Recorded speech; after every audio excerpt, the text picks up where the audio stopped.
Fuck, where's my spoon?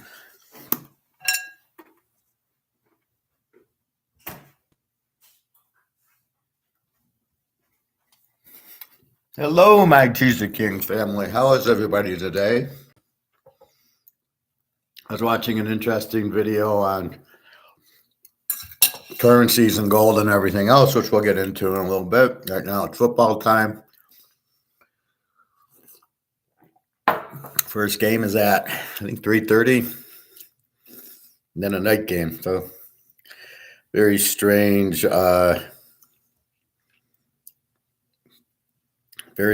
things. So, let's go to the first and foremost, which is the line. And I noticed the line has moved.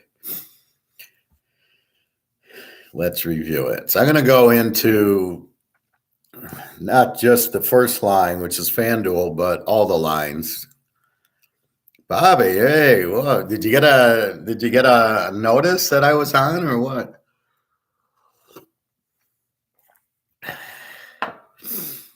All right, so Kansas City's up to 9.5, 52.5. Philly 7.5, 48.5. Didn't move. Buffalo 5.5, 48.5. And Frisco 3.5, 46.5. Now, but when I dig into all the lines, so if I go in here, I see 5, 6 different lines, right? Different casinos, or I don't know what they are, just apps, I guess. Here they're all 9.5. I do see 1.9. So what's the jump? Well, obviously Trevor Lawrence sucks. That's the jump. Is there an injury to Jacksonville? In other words, is Trevor Lawrence out? He's been questionable with a toe, but he's still questionable with the toe, but obviously his playing was questionable with the toe before. It showed as upcoming at 11:50. Oh, okay. Yeah, I was making my coffee and cutting my avocado. Did you set it like that?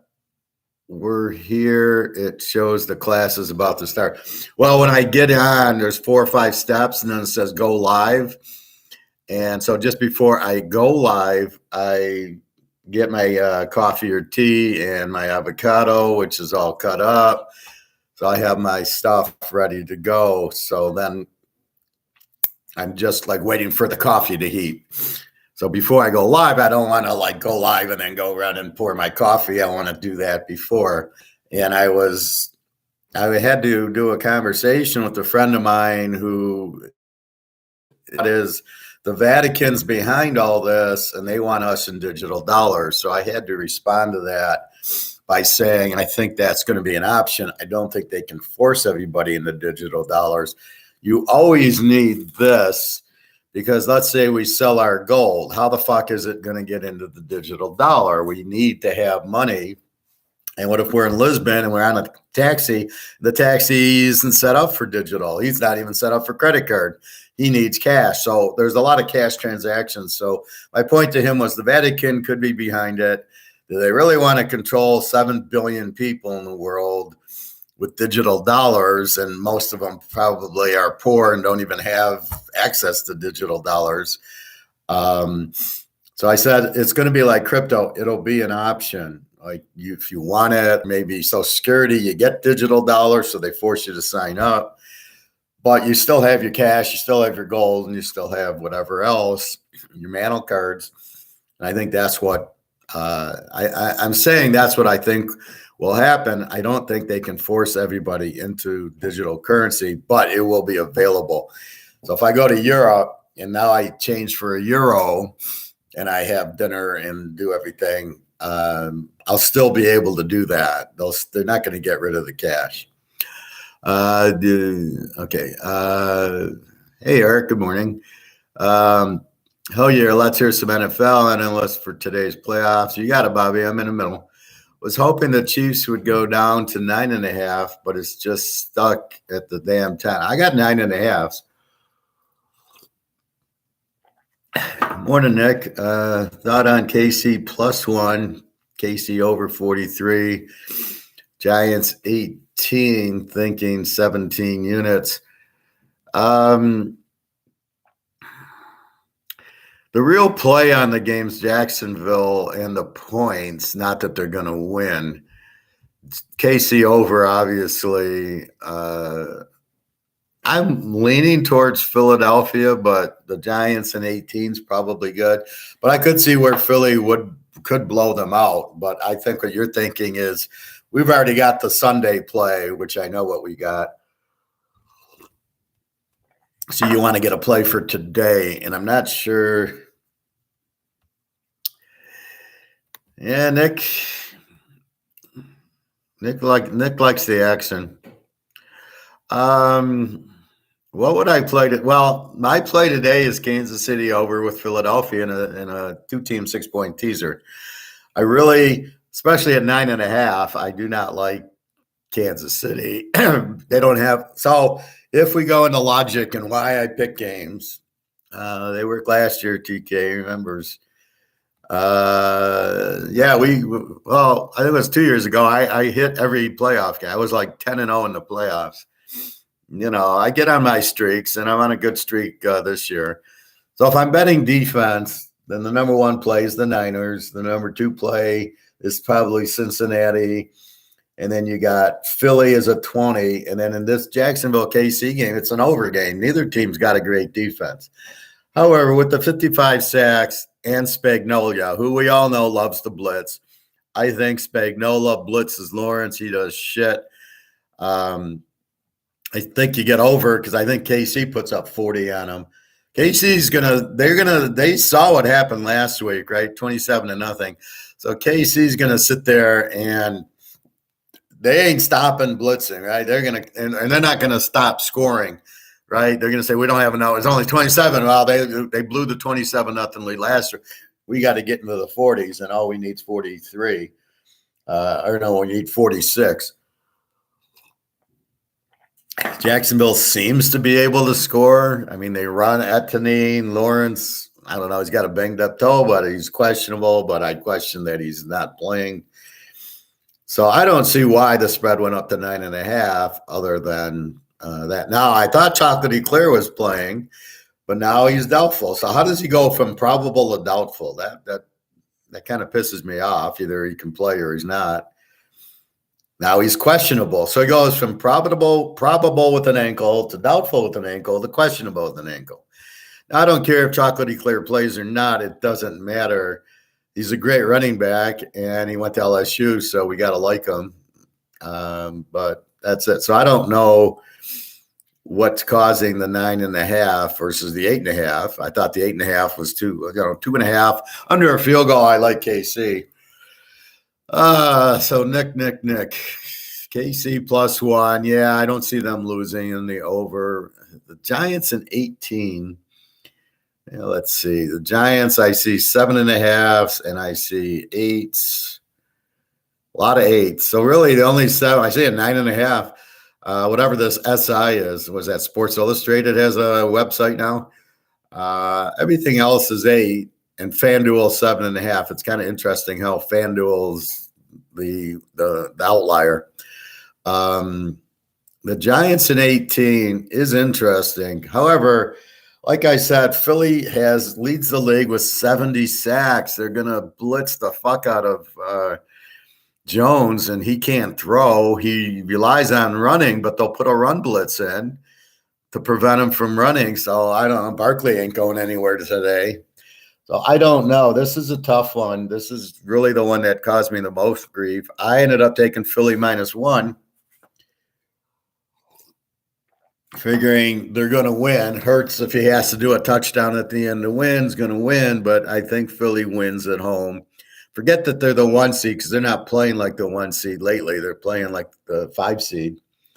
So this is the only game that's kind of risky. I think, Nick, what I would do is I would try to trap it, right? So you're going to have the KC game over. Here comes Philly, and you want the Giants in 18.5. Now, the problem with that is then you got to lay Philly -8.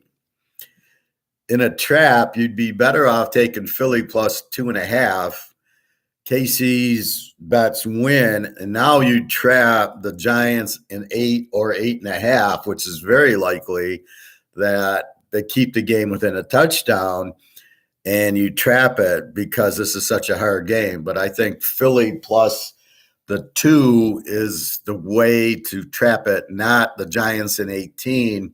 And then you go lay 8 with Philly to trap it, or you just stay on the Giants in 18 and pray that Daniel Jones can complete 3 passes in the game.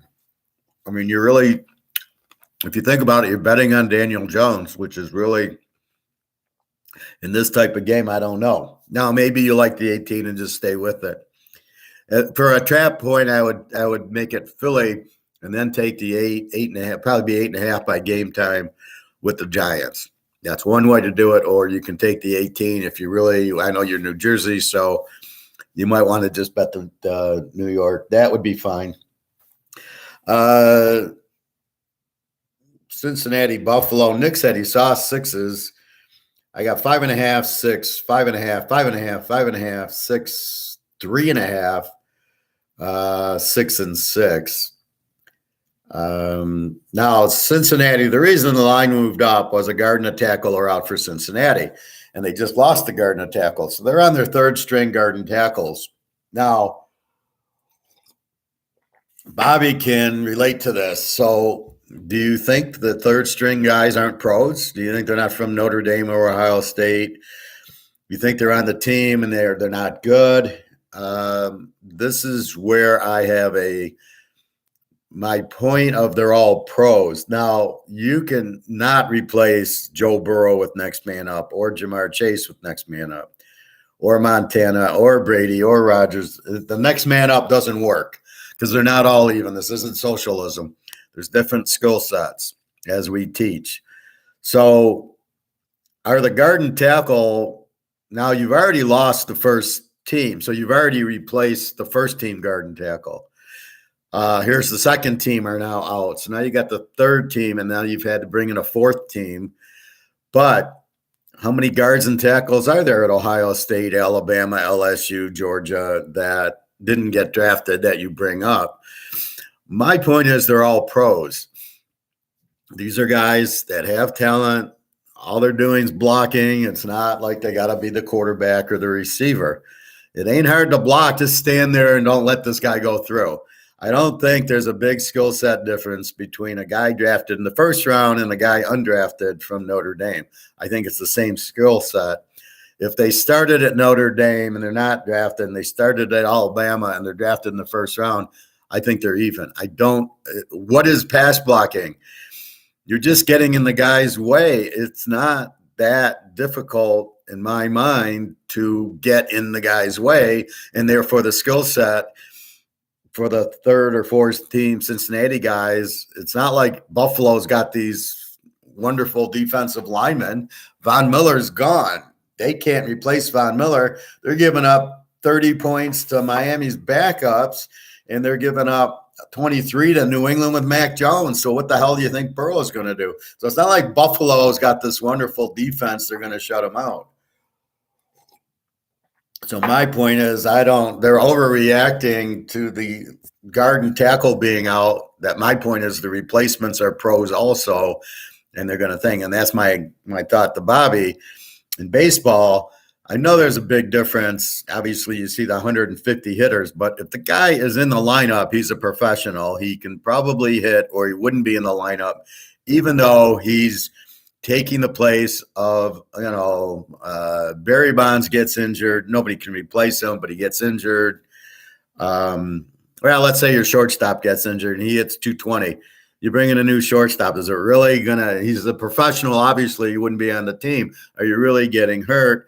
And as we know, Lou Gehrig, right? He was sitting on the bench Wally Pipp gets injured, and then here comes Lou Gehrig. So are we really sure that the backup sucks? Won't be able to block the Buffalo linemen who aren't very good anyway. That's why the line's 5.5 and 6, and we absolutely love Cincinnati here. Let's see. Nick, Bobby. Yeah, it's playoffs can be better because they play more serious versus regular season, where we see Dallas fucking around with teams like Houston. By the way, Professor, I just got done doing a 16-hour fast. Good for you, Bobby. But the 18-hour is the key hour. You must do 18. Just had my first meal, which was a turkey wrap with veggies. Good for you, Bobby. Well, you're getting it up, right? You run a mile, then you can run 2 miles. The key number is 18 hours because that's when the autography starts kicking in. So you really need to do like a 36-hour fast for the autography to work. Not that a 16-hour fast is bad. I mean, it's good, but I do that every day anyway, right? I just started eating. It's noon. I ended eating at 6, 7 o'clock. What's fucking me up is I'll go late to swim at like 5 o'clock, 6 o'clock. I get home, I'm hungry, so I'm nibbling on blackberries or a little bit of chocolate or something, make a coffee. I agree, Professor. They're all pros. It's like intentionally walking Barry to get to me. Then I punish them by hammering the fucking ball over the right field wall for thinking that I'm an easy. Well, you see, and that is the whole thought I'm telling you about these fourth downs. When you do a 4th and 2, you are doing the same thing to Bobby. You're disrespecting him. The defense goes, oh, you don't think we can stop you. You think you're going to gain 2 yards on us. And it pisses them off. And when they don't make it, the momentum shifts the other way, which is what the fucking coaches don't understand. They don't understand momentum. You think, well, the Lions coach was famous. What did he go 100 times on 4th down? And he think you would the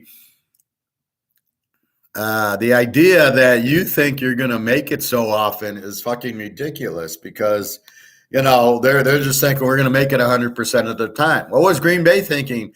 4th and 2 from their own 30 against the Lions. They assumed they were going to make it with the play they ran.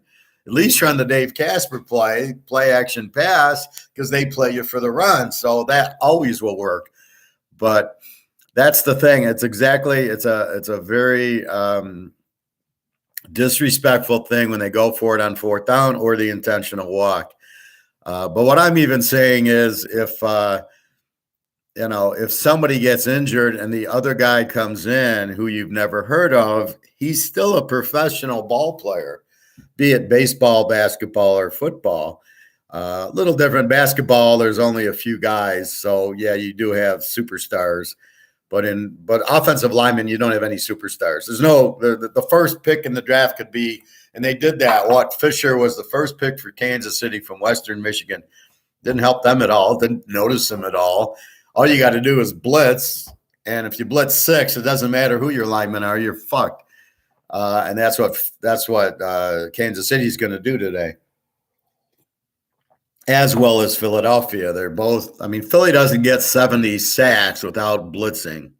Keep that in mind. You're going to see Trevor Lawrence after today look like a piece of crap. I'm just going over with the game, going, well, I need 40 some points by KC and give me 10 by Jacksonville. I wouldn't take Jacksonville today, but I don't it's a Jacksonville plan. Who the hell knows? They're so inconsistent. They're so bad. And Lawrence all he does is throw 5-yard passes. You watch how many passes Lawrence throws that are more than, let's say, 8 yards down the field, right? You're going to keep a list. 5-yard pass. He threw to the back behind the line. He threw a little screen for no yards. He threw a 5-yard pass to Etney. He ran for 5 yards. And you'll just check it, and you'll see 95% of this idiot's passes are behind the line or 5-yard checkoffs to the running backs or a little tight end thing.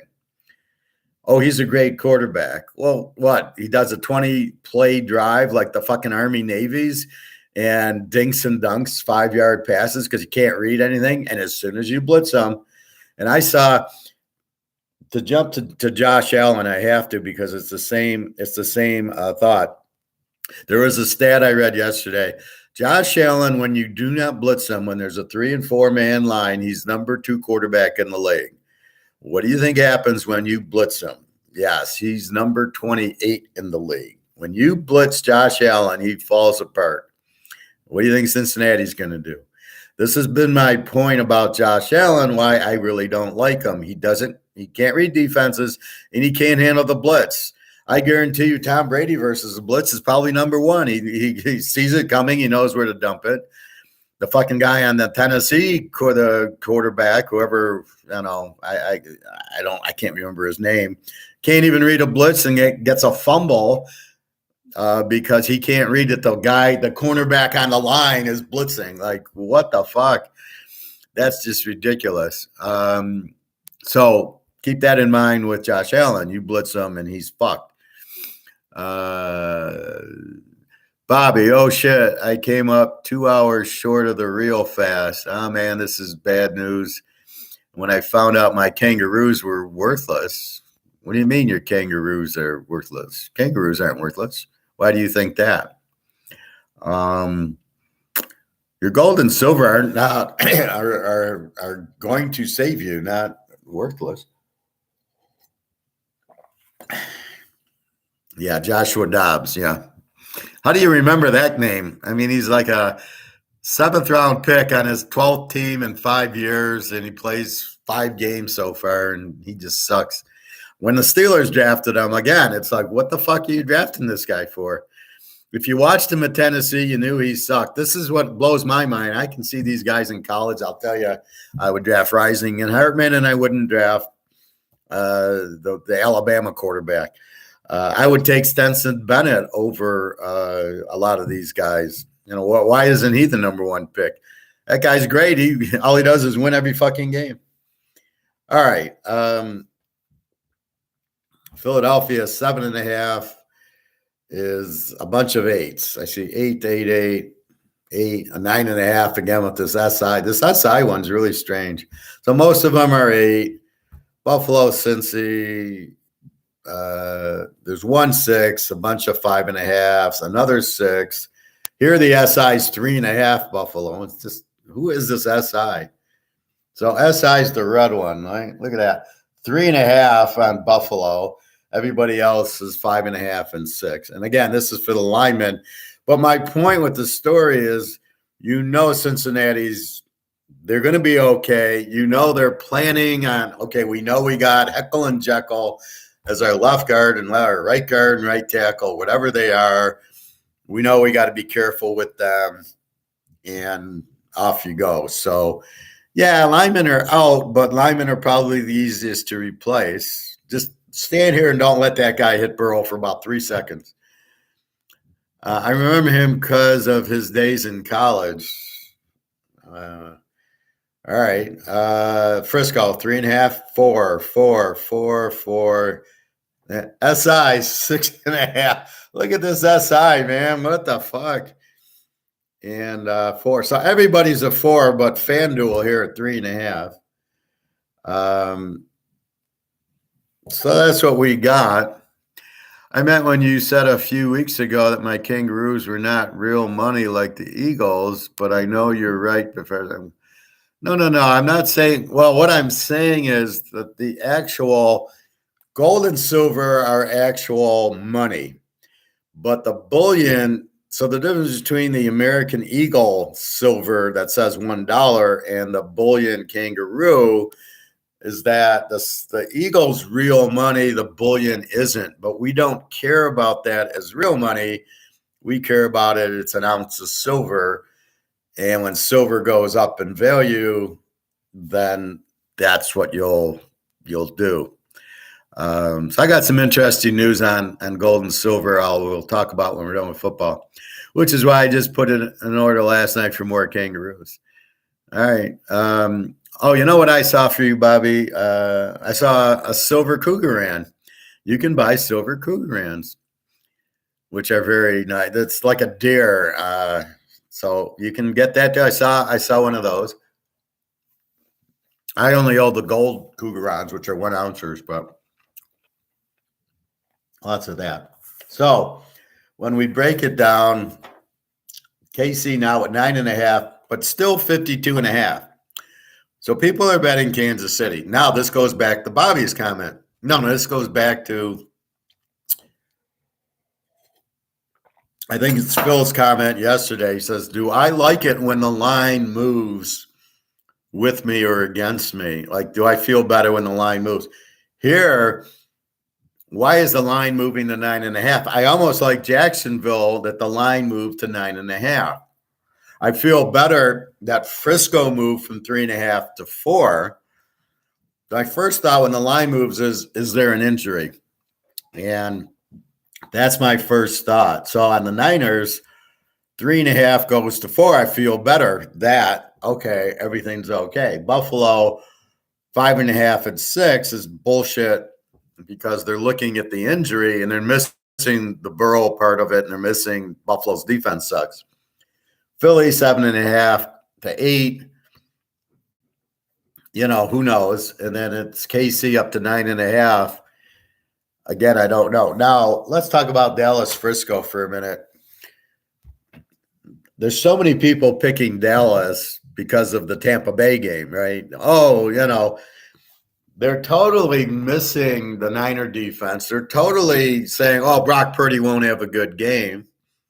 Why? Where are you getting that?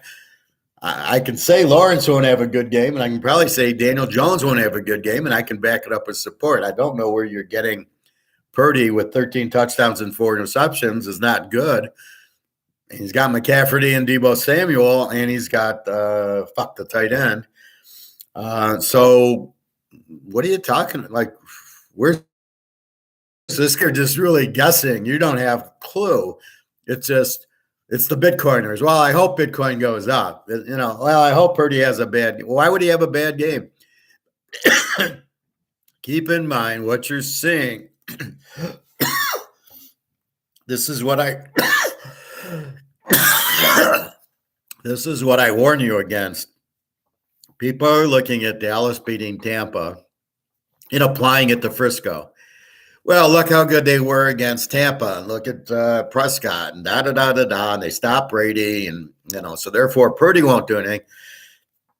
And it's a different team. This is the most fundamental thing that I can teach you. It's not the same game. They're not playing Tampa again. They're playing at San Francisco. They lost 2 days because they played Monday night. So they lost their Sunday night, and they lost all Monday and most of Tuesday because they got to heal. And San Francisco's been healing since Saturday. They're fresh.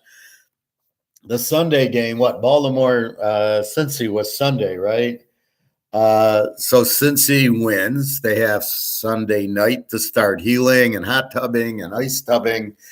And Monday, they start maybe going through their meetings and their healing. And now by Tuesday, they've already had a day and a half to rest up. Dallas lost that, right? They didn't have Sunday night. They didn't have Monday. They played Monday night, so they're starting to heal on Tuesday. Wednesday, are they even going to be healed by Sunday? Because doubtful, right? But how are you going to practice? You can't even practice because nobody's can walk after a Monday night game. So people are not understanding or taking that into consideration. They lost 2 days. So they really don't start recovering until Tuesday, when Frisco actually started Saturday night in this case. Huge edge to Frisco there. Nobody's talking about that except for yours truly. But I dig in and I go fifth dimension on their asses. So that's the first thing. The second thing is good luck, Dak Prescott, in a big game against a big defense. Tampa Bay's defense was a 21, but we question it, right? And we're not sure it's a 21. It was, but again, they had a lot of injuries. And so let's say it's a little bit more, but that's okay. Frisco's a 16. They're 5 points better on defense. And they got to play Seattle twice, the Rams twice, Arizona twice, who could score. They crushed Seattle both times. They, the Rams, the first game, I would think, had Stafford. And Arizona had Kyler Murray at least in one of the games, if not both. So they're up against pretty good offensive firepower that they're 16ing. I just think the Niners defense is the key to this game. They're going to just suffocate him. Purdy will get his couple of touchdowns. Kittle's the tight end. And you're not going to stop McCaffrey and Deebo Samuel with Dallas. Brady, remember, he had the ball at the 2-yard line twice. One, he throws an interception. The receiver probably ran the wrong way. And the second one, he threw the ball in the end zone 4 times instead of doing the Dave Casper play. Okay, but that's really 31-28. There's no way Dallas is getting 31 on this defense, right? This is probably close to the Washington game where they lost 26-6, and they played.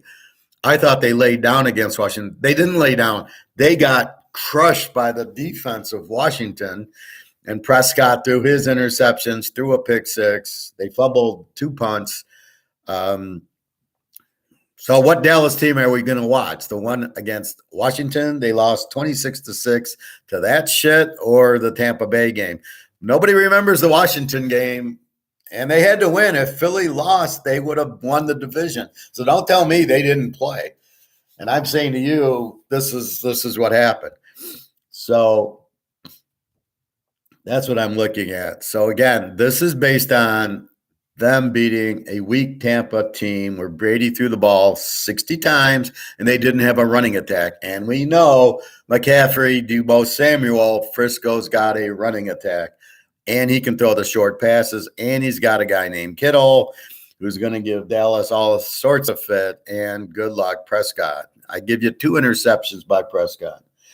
So, I'm watching ESPN when I'm on the bike at the club, and I like Dallas. And I'm like, what the fuck is wrong with these people? Why? And it's all based on Tampa Bay.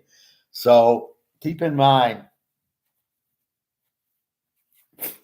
when I do my line, and my line is Frisco -10, it's not listening to the bullshit. It's looking at the game. All right. Frisco, Philly next week. Philly -3 because it's at Philly. That's what I anticipate the line to be at. Is that the real? I think Niners are better, and I'm taking them plus the 9. But that's what I think the line will be. And KC 3 over Cincy is what I think that line will be, strictly because they're both at home. And I love both dogs. And it'll be a very strong bet, Cincy and 9, Frisco and 9. And that's your Super Bowl. That I'm not looking at, Philly beat the Giants, or, look at KC beat Jacksonville or anything like that. The best game of the week is Buffalo-Cincinnati. With Cincinnati, I got 34-31. That's my play. I know the linemen are hurt. I don't care if they play or not because the backups are pros. They went to Notre Dame, Ohio State, Michigan, wherever the fuck they went, and they're fine. There's a whole, how many hundreds of linemen are there in college football? Some, very few get drafted, and the rest are free agents. And then if they're not free agents, plus they had the taxi squad, so they probably got 2 new in when they got the injuries, and then they brought them up. Or you bring in the guys from the preseason, and then you say, we'll call you, go work at the grocery store, we'll call you when there's injuries. So they're not stupid. Obviously, these guys will be fine. And Buffalo doesn't really have Aaron Donald to worry about where he's at. I heard a comment where the Cincinnati guy, the announcer said, he did do well in the Super Bowl against Aaron Donald. And there you go. And he was a backup. That's my point. So, yes, I wish the starting line, but Von Miller's out for Buffalo. Can we do a sanity check here? You lose 2 linemen, and then you lose 2 linemen again for Cincinnati, and you lose Von Miller. That should be even right there, right? Plus Micah Hyde's out, and the other guy who got injured in the Cincy game. All these guys are injured, so let's put apples with apples. Isaiah McKenzie, I'm sure he'll play. He's questionable. So let's put all the cards on the table. You're not taking into account Von Miller. You're only looking at the 2 offensive linemen for Cincy, and you got the line up to 6. Buffalo couldn't beat Miami by 6, and they beat New England by 12, I think. Mac Jones lit them up for 23. What the fuck do you think Joe Burrow is going to do to him? Jesus. Yes, I can't believe the over-under is only 49 for the Bengals-Bills game. Yeah, I love the over there. Both teams should be able to get into shit, Bobby. They'll both be in the 30s. Look at the New England game, who's got a very good defense, 35-23, 58. Look at the Miami game last week. What was it, 34-31 against fucking Skylar Thompson, 65. Look at the other Miami game, 32-29, 61. So they'll be in the 60s for sure because Burrow is going to light them up, right? He's lighting up Pittsburgh. All right, they got 24. Okay, one was a fumble return, but basically if they needed it, he would have driven them down and gotten the touchdown to win it, but he didn't need it, so he just played the clock. But they got a 41 with Baltimore. Here, we only need 42. I got it in at 48 down to 42. This is why the sharps bet it when they see the right number. They bet it early. So are the sharps betting on Buffalo 5.5 to 6? That's not a sharp bet. Sharps like the dog. Well, sharps, the real sharps, me like whatever I like. I look for the matchup. I'll take Georgia even against Ohio State. I'll take Georgia over with TCU. That's the real sharp. I don't fuck around with that. I don't care if I take the favorite. Now, what do I got? I got the over in KC. I got Philly. I got the dog in Cincy, and I got Frisco. Okay, and then you can see Frisco going to 4. So I don't buy this sharp bullshit 12th hour bet. Oh, the line moved to 9.5 to 9.5 on KC. The sharps are betting KC. That's a bunch of bullshit. The sharp would never bet over 9. He would have taken it at 8.5 before it went to 9. The losers are going 9.5. Oh, I'll lay 9.5. You're going to lay 9.5 in the game? Are you kidding me? My spread's 7, and Jacksonville is a strong road dog, and KC doesn't cover that much. KC doesn't have the defense. You need the defense to play the favorite. That's why we like the Niners. We would have taken Cincinnati. We took Cincinnati last week. Now we're lucky enough to get Cincy as a dog. We're playing the defense in the game, and Cincinnati's got a better defense than Buffalo because Von Miller's out. See, I look at the Von Miller injury a lot more than I look at 2 offensive linemen being hurt for Cincinnati because that's a dime a dozen, but you can't replace Von Miller, which obviously they're not able to replace. So today it's again, here's the scores. KC 37-24. So I'm going over with the game, but KC might win. Philly 27-20. I think it'll be a close game. I think you'll be okay, Nick, with the 18. But it's 70 sack Philadelphia. If Philly jumps on them and gets them, you got Daniel Jones who can't throw the ball to bring you back. That's my worry with the Giants. That's why I took Philly. I think at the end of the day, Hurts will run around if the game's close and win the game, and I'm laying 1 versus Daniel Jones down 14 bringing you back. All they do is give the ball to Barkley. They have no wide receivers. I don't know where in the hell Philly's Giants are coming back against a team with 70 sacks, which means it's 3rd and 10. He's going to have 1 Mississippi, 2 Mississippi sack because I know Jim Schwartz, he blitzes. And I know Daniel Jones can't read a blitz. There's no checkdowns. The receivers aren't there. This is a different animal they're playing, so just keep that in mind. Hurts had another week to rest. He's, I don't know, Bobby, you know more. A shoulder injury. He's probably not fully recovered, but it's the playoffs, so he's playing. So that's the only game, and the Giants could kill him, but I think it'll be close. Cincinnati, a live dog, a live over, because Buffalo can score. They have all the makings. They score a lot with Josh Allen, and their defense sucks, and they're playing Joe Burrow, which gets back to my philosophy. Rodgers against Brady over, Rodgers against Breeze over, Brady against Breeze was an over. Two good quarterbacks, it's an over. And that's what you got here. Burrow against Allen. They'll both light it up. If you need a touchdown, they're going to throw. Buffalo really doesn't, without Von Miller, it's not going to bother them. And Cincinnati's got the better defense. So you can go either way with that, but, that's what you got. And then Frisco, Dallas, the defense and Frisco stifling. And now you've got McCaffrey. Purdy's looking good, and Deebo Samuel is playing, and Kittle. Let's not forget, Dallas does not, they had a good defense when Cooper Rush was playing, but not in this case. And you got Prescott and McCarthy, the worst coach. He had Aaron Rodgers 10 years and did shit with him. He had one Super Bowl he got lucky on. But McCarthy's not a good coach, and Prescott's not a good quarterback. Elliott's done nothing this year. Pollard's looking good. CeeDee Lamb, I got a feeling the Niners will take CeeDee Lamb out of the equation. They'll double cover him, say, somebody else can beat us. Oh, wait, you don't have anybody else. That's my thought. Prescott will be under pressure all day. Bosa's going to sack him and everything. And Bosa's actually playing. I'm so surprised.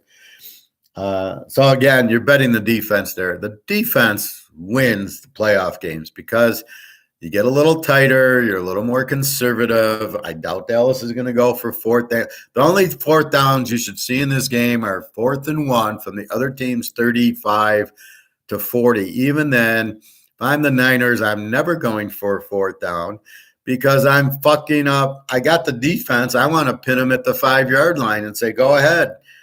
3 and out, and I get the ball back at midfield. Why do I want to give them the ball at the 40 with this defense? So that would be my point. The only time I've ever seen it where they didn't do that was the Steeler-Cowboy first Super Bowl when Bradshaw got knocked out. That was the Lynn Swann Super Bowl. He gets knocked out, and they're up 5, and it's 4th down, and they just take a knee, and I think Staubach got the ball at his own 40. And everybody's like, why didn't they punt? And they go, well, they almost had 2 punts blocked, and the punter dropped the ball. So he doesn't trust the punter, but he trusts the defense. And so he didn't punt, and then they held him, obviously. And that's what you got here. Just don't go for 4th and more than 1, and it better be the Dave Casper play action pass, hit McCaffrey, fake it to McCaffrey, hit Kittle. That would be my 4th down play, and if I needed a 2-point conversion play, it's play, action, pass. It always works. It always did. Casper, there was never anybody within 20 yards of Casper in the end. He'd be so open, you wouldn't even see a defensive player because they all bid on the run, and that's the point. And that's what they do now. How many times do you see the running back go up the middle for no gain? And because there's 12 guys there, and it's like, well, if the tight end just sneaks out, you can just lob it. You can throw it 20 feet in the air and lob it in, and it'll be wide open. So that's what we see. So first game, KC. I can't imagine Mahomes losing. I think Jacksonville got extremely lucky last week, but you saw them exposed 27-0.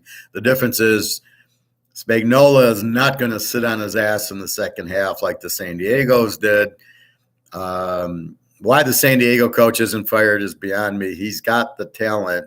They should have won the division. They should give Kansas City more of a run than they do. And he should take the blame for that. At the end of the day, he's responsible. So you fire your offensive coordinator. He gave you 30 points. He wasn't the problem. Now, unless he changed plays and got conservative, then yes, he should never have been hired. I've never been a Lombardi fan. Vince Lombardi, yes, but this guy, he was on the Lions and he sucked. If you get fired from the Lions, you really are bad. But I never saw that he was good. I just take the guy from UCLA or Utah or USC. I mean, Jesus Christ. You got offenses out there scoring 45 points a game. Just grab their offensive coordinator. Run the UCLA offense. Thank you very much. It's not that difficult to see what you want and then just go get it. So KC first. Philadelphia. That'll be a good game, I think. But I don't think the Giants beating Minnesota's. The Lions beat Minnesota, and the sad part is the Lions beat the Giants. So definitely like. I just don't. I just don't see the Giants getting the W here. Philly, as long as they have Hurts back, yeah, he's in. He's probably 90%, but they're at home and they got the defense. So you're really betting Philly's defense. Hurts won't do a lot, but Philly will win. Cincinnati, they're a very live dog, and the Niners are very, very live over Dallas. So that's football. Questions, comments? Nick, I hope I answered your question.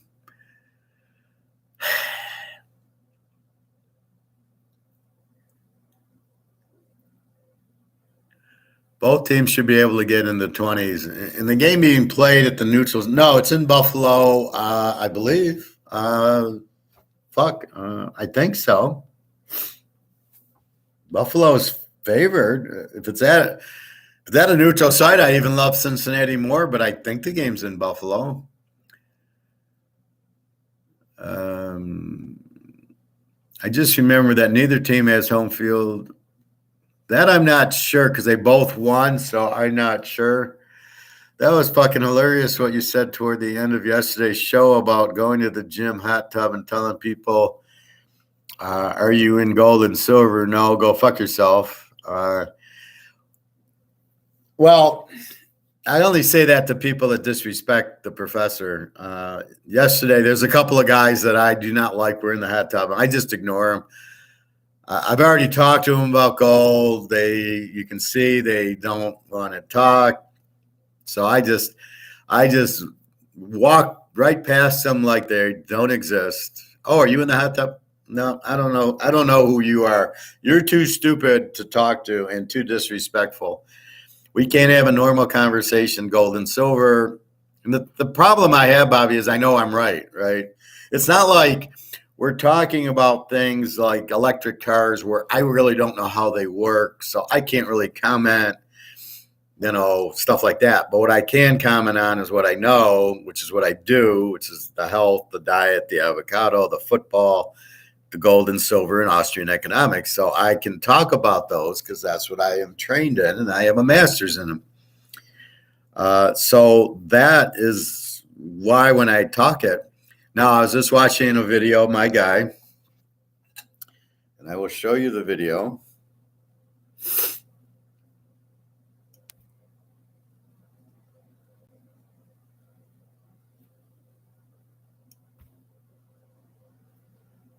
On March 9th, 2022, our commander-in-chief signed an executive order that aims to give Washington a... Shut the fuck up. I hate that critical topic. I mean, there's very few things... Okay, this is the name of the video you need to watch.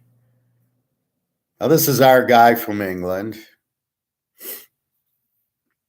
More foundational to the global economy and the financial system than actually it is born out of speculation in paper money. Okay. And everybody who owns Bitcoin think it's going to go to 500,000 to know that it's all, pardon my expression, bullshit.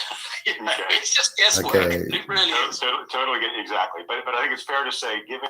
And the way I look at it, and this is actually after a lot of thought, it's not just me. This is Bitcoin. Just let you know, I'm asking you this not to undo all the good work of this discussion, but it's still a way that many people think, and so I want to try to pull them into the discussion by speaking their language. Well, all right. Let me put it this way: I would not be surprised to see by the middle of this year the dollar losing its purchasing power to the tune of, possibly 25 to 50%. I would not be surprised. I think it would require a certain level of crisis to get there. It might require President Putin to panic and say, right, we've got to put the sell orders in for gold. It might just be everybody waking up to the points which we've been discussing in this video. Hold on a minute. The Western Alliance is 1.2 billion people who are basically resting on their laurels, going woke, not working, compared with the 3.8 billion people in the Shanghai Cooperation Organization, which basically is most of Asia, who are rapidly industrializing, have the prospects for a strong Chinese economy driving the whole of that continent, while we languish. And, we sort of turn around and say, well, we don't want fossil fuels. And they're, meanwhile, getting the benefits of nice, cheap energy. Whereas we're turning our back. I don't know how it's going to work out like that, but I can see we are destroying ourselves, if you like.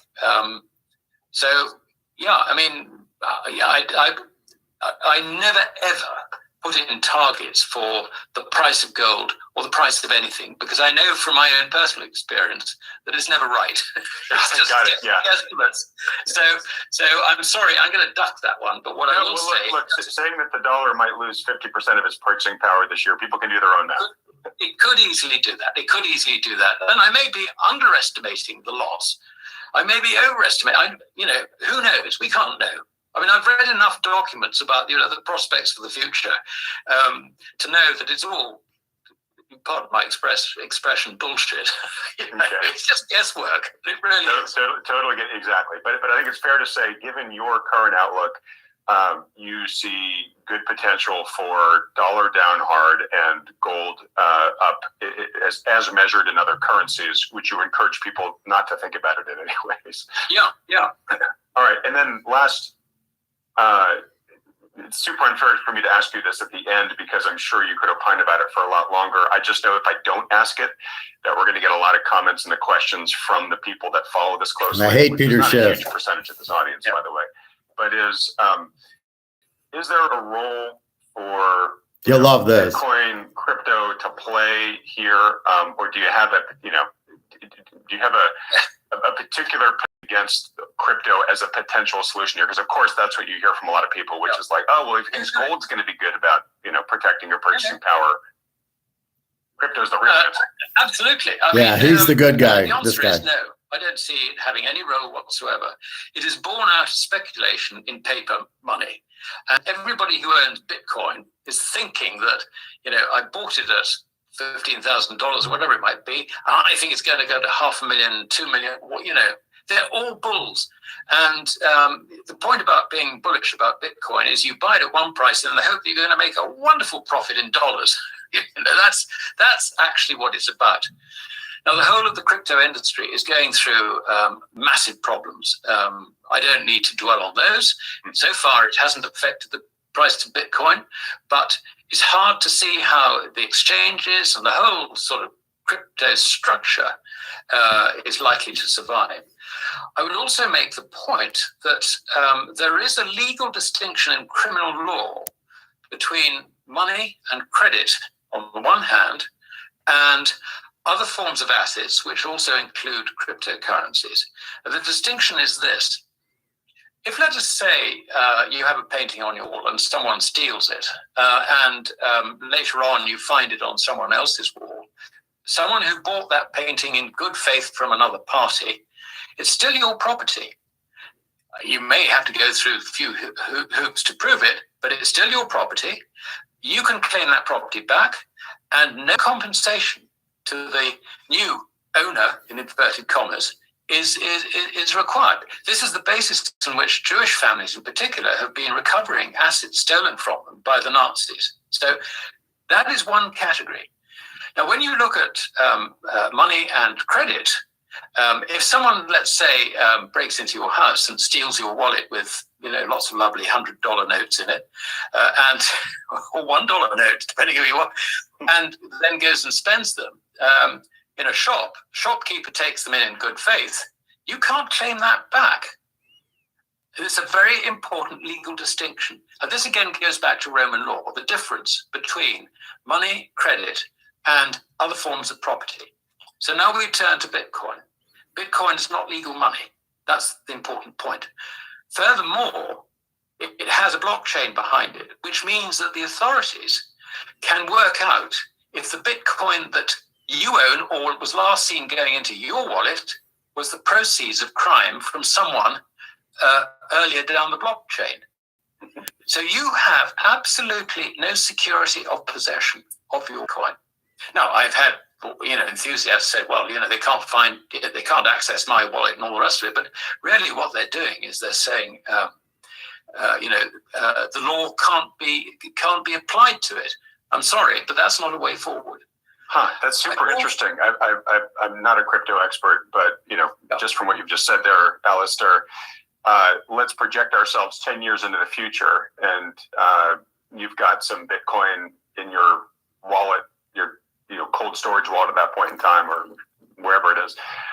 Presumably, you could get contacted by the authorities saying, "Hey, we just found out that 8 years ago, at some point along the history of those Bitcoin."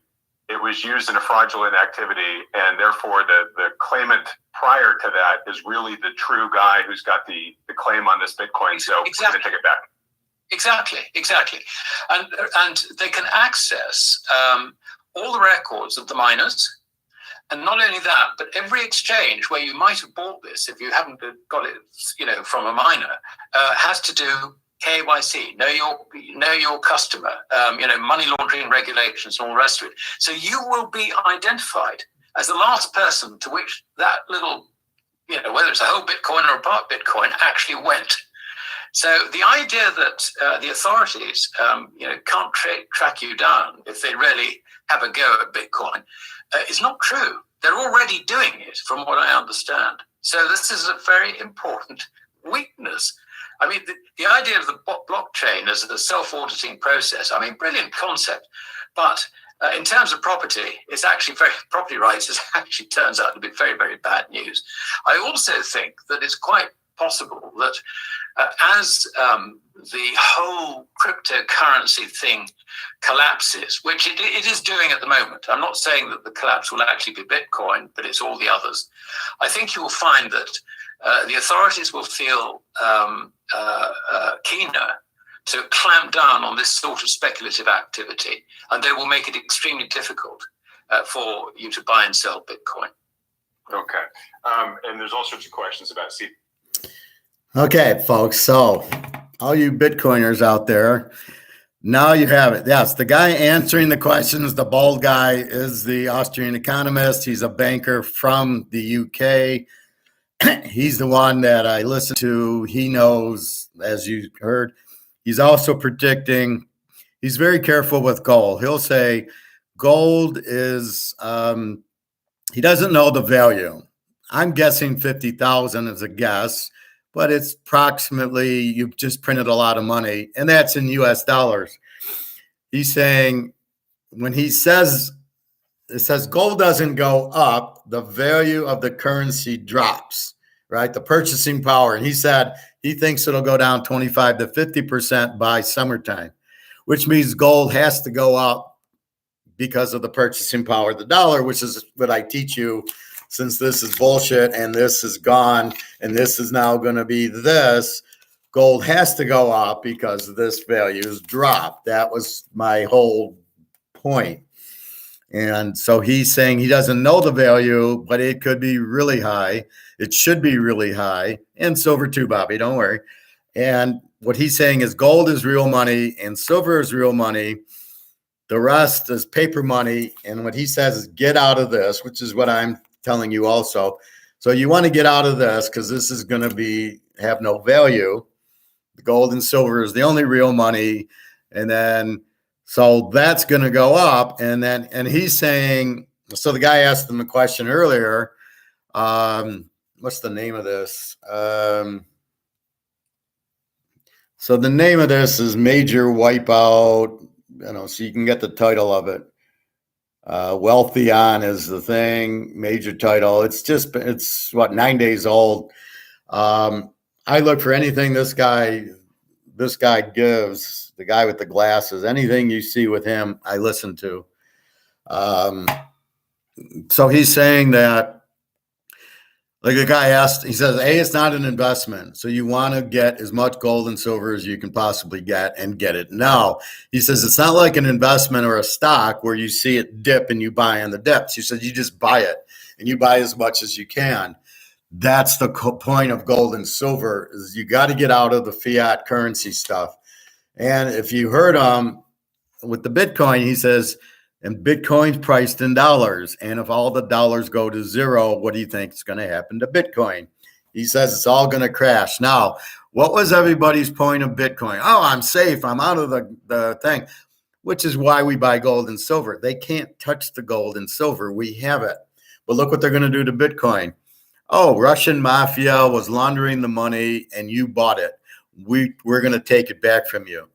Well, they can't do that with gold. Even if I own Julius Caesar's gold because it got remelted into a U.S. Eagle, it's mine. You can't, first of all, you don't even know I have it. Secondly, you can't pin it back to a robbery or Russian mafia owning the gold.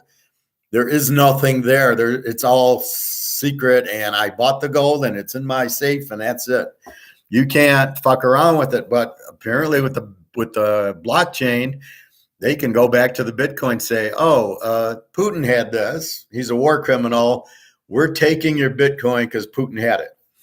And so you think it's safe. You think you wanted to get out of the dollar because of the inflation. Well, you're all fucked, because if they want to, and they'll probably go after the bigger amounts, but it won't even have a value because it's priced in dollars. Gold is not technically you can price gold in gold. You can buy a house or a Mercedes or a Ferrari with the gold. You don't need to turn it to dollars. But Bitcoin is dollars. So as the dollar drops, Bitcoin will drop. It has to, because it's not its own animal. Gold's its own animal. I got an ounce of gold. I don't give a shit if there's money. My value is not dependent on money. In fact, as it goes down, my value goes up. That's gold. Bitcoin, it's if the dollar goes to zero, what happens to Bitcoin? It goes to zero, because Bitcoin is not an asset. It's not money. It's not like gold where you've got it. So therefore, it'll go to zero because the dollar, and we all know the dollar's going to zero. He's giving you July or the summer, it'll lose at least half of its value. It's already down 98%. I mean, here's the dollar now. So where the fuck is it going in July? To like this? I mean, it lost 50%. So now it's worth a penny of what it used to be. Yeah, it's just that's what's happening. So you got to know. The biggest thing he said is Putin controls everything. If Putin wants to fuck the dollar, he's going to fuck the dollar. He doesn't want to yet, but if we keep forcing him, and these problems he has with the Ukraine are now bombing. I watched the video yesterday where the Ukraine is sending bombs into Moscow and St. Petersburg. And so I texted my girlfriend, like, are you okay in St. Petersburg? Because they're oblivious that, they know there's a war going on, but they're oblivious to what's happening because Russian are censoring the TV, so they don't see what we see. But that's why I send her YouTube stuff, so she can at least see what's really going on. But they're bombing. They're starting to bomb. They have these long-range missiles that can get to Moscow and St. Petersburg. And Putin's freaking out. Well, I don't think he'll nuke us, but he doesn't need to nuke us. He could just fuck our dollar up, and here comes gold, and that's it. So the defense is the gold standard, and they get on gold. That's the defense, and they don't take the dollar. Now, one of the big things that this guy just said, the guy in the video, she's in St. Petersburg. One of the things he said was, the country that has the problem doesn't realize they have the problem. So he went back to 1923 Germany, and he said, everybody knew they were hyperinflating except for the German people. They don't see it coming. And then he made the conclusion that in the US, people aren't seeing it coming, right? They just think everything's normal. Oh, yeah, prices are up, but that happened before. It'll go back to normal. And nobody understands how bad it is and how bad the dollar's being inflated and how much you need gold and silver. And the people here don't get it. He says they won't get it until it's too late, right? Oh, shit, here's the hyperinflation. Hyperinflation is fear of the dollar. And then once that happens, the dollar has no more value. So now what are you going to do with the dollar? This is why I'm telling you to buy the gold and silver now. You're exchanging your dollar for the gold and silver at these prices and the supplies out there. As the shit hits the fan and people start to realize that the shit's hitting the fan, you're not going to be able to get it, and it's going to be a lot more expensive. So you buy as much as you can. You don't buy it as an investment. This is protection. But you're going to get the kicker that since the dollar's losing value, the value of the gold goes through the roof. So you're getting a double. Normally, you would just use it as insurance. I don't trust paper dollars, but here you're actually going to get a benefit of, because the dollar's going away, the gold price has been manipulated down. It'll go to where Russia and China want it. That's why it's going to go through the roof. So when I say $2,000-$3,000 an ounce silver and $50,000 an ounce gold, I could be way lower, but I think I'll be way. It could be $100,000 gold and 20,000 silver. I'm being conservative, and I know people look at me like, come on, silver's never been over $50 an ounce. It's because it's been price fixed by COMEX. This is the part that I really get kind of frustrated with, is trying to explain COMEX has been price fixing it. Once you get rid of the price fix and go to demand of silver, which is huge, and how much silver is being bought, and then the price goes up. That's where I get my numbers from, is ignoring the COMEX altogether. So these premiums these idiot coin dealers have, they think that's hitting demand, but they're still using COMEX as the base. Well, COMEX is 24, so we'll make it 28 or 35. And I'm going, but the 24 isn't right. That's not an accurate price. That's why I laugh and I say buy as much as you can at 28, because 28's nowhere near where the real price is, because of all the demand and understanding economics. Price hits demand, right? If the demand's here, the supply goes up, price goes up. If you demand more, so then the price of 24 is nowhere near where it should be. That's why I'm saying it's a joke. Buy as much as you can. There is no dip. The 24, if it's 20, if it's 30, it doesn't matter. It's all bullshit. And that's why when I talk to the guy who owns the coin store and he's saying my big bar is silver when it hits 30, and I'm going, oh my God, this guy still doesn't get it. He owns the fucking store and he doesn't get it. And so the part that we must understand as a class, there's maybe 100 people that understand what I'm teaching you, right? So what you know, very few people either know or even understand. They're all brainwashed. They all think silver is really $24 an ounce, that's really the supply and demand price. They don't get COMEX and price fixing and everything else. So we're all going to get frustrated because we're the only people that really understand this, right? There's maybe 100 people in America that get what I'm teaching. And outside in Europe, I think there's more. Obviously, people in India, China, and Russia get it. I know my girlfriend in the Ukraine gets it. She gets gold and silver. She can't figure out like what she's going to do with it when it goes way up. How am I going to pay for coffee? But she gets it's valuable. And my friend in Romania, she gets it, the pregnant one. They understand it.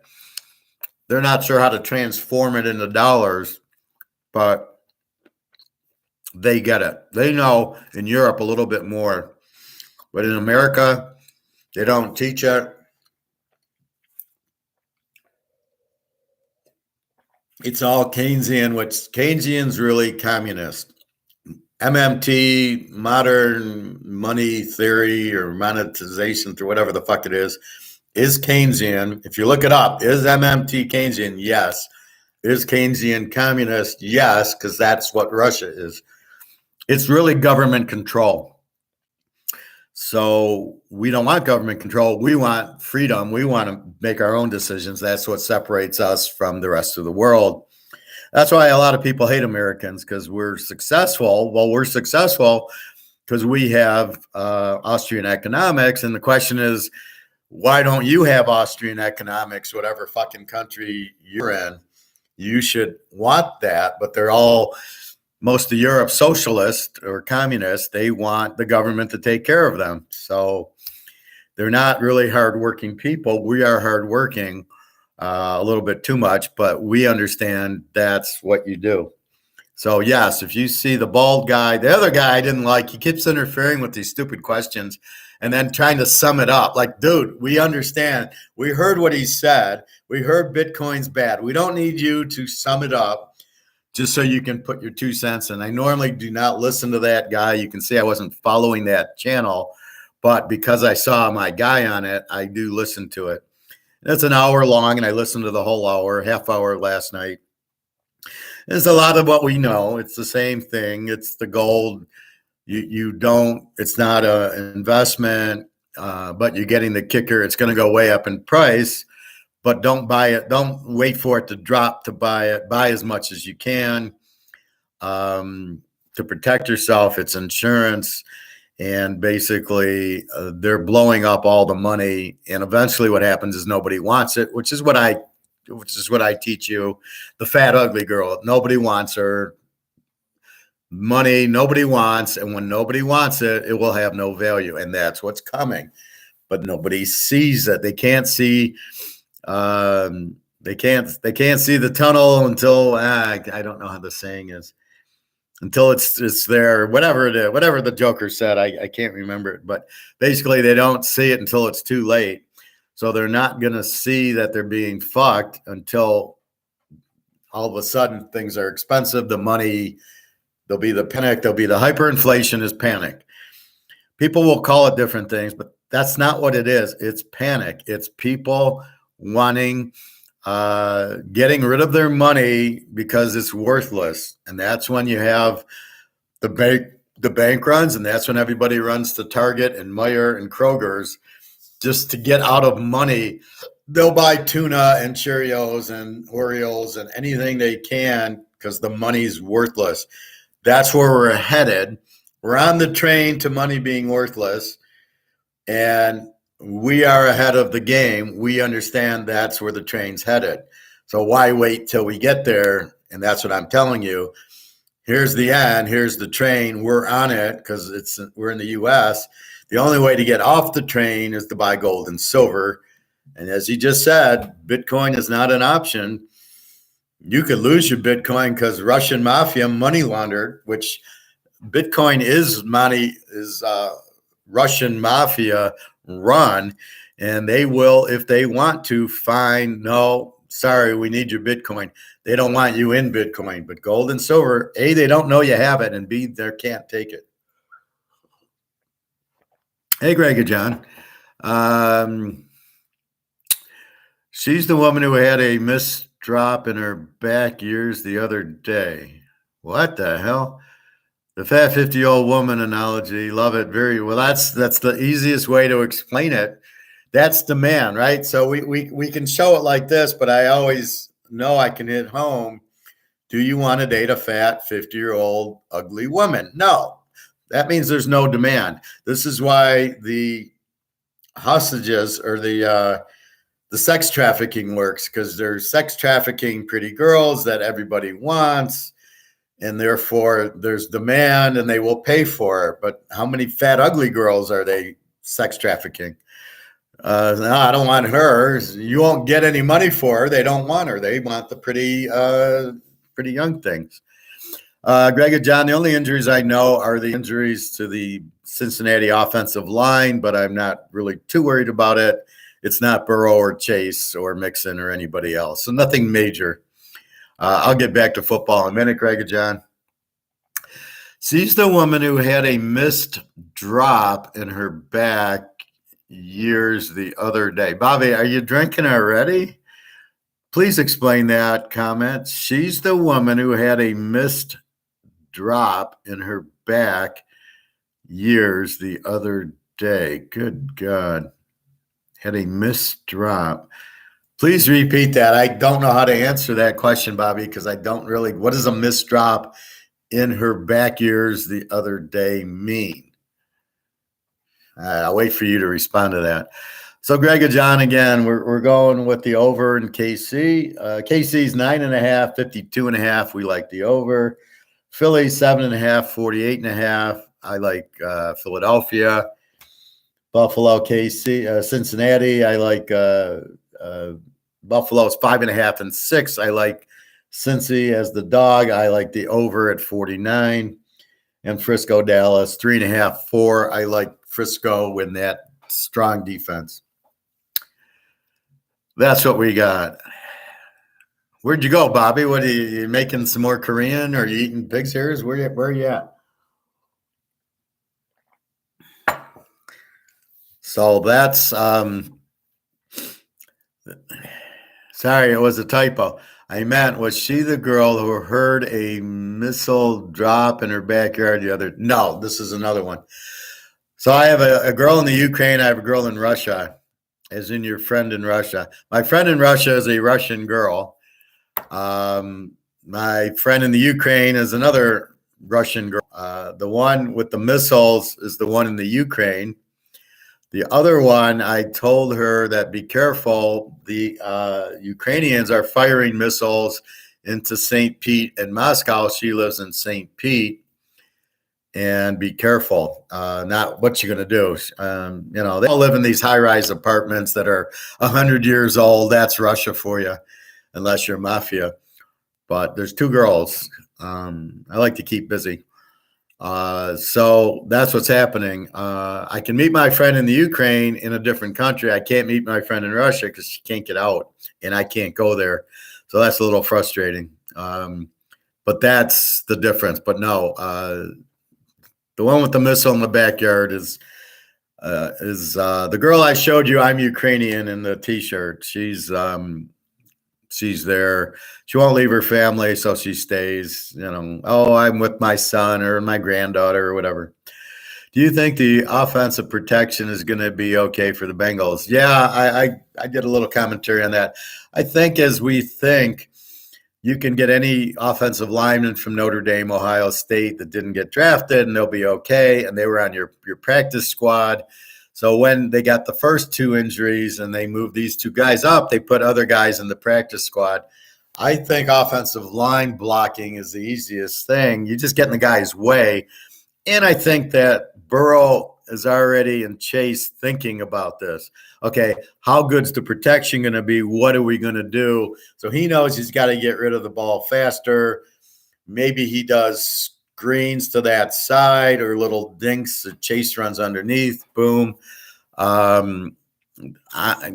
It's different if it happens during the game. You can't adjust. Well, the guard and the tackle know they're starting, so they're prepared. And then you prepare the game plan that we might have a little trouble here. We got to roll. I would expect them to roll out or quick passes. But I think Cincinnati is prepared. I'm sure it happened to Burrow before. It happened in the game against Baltimore. These guys got hurt, and they won the game. So I think it's the one position you're okay with if you get injured. Look at Buffalo with Von Miller. He's out. So why isn't that an issue, right? Von Miller's out. They can't replace him. Their defense has gone to shit. They're giving up the third-string quarterback to Miami 30 points. So I think Burrow's not going to have a problem. They'll just have to come up with either quicker plays or Chase has to break his route off quicker or the tight ends.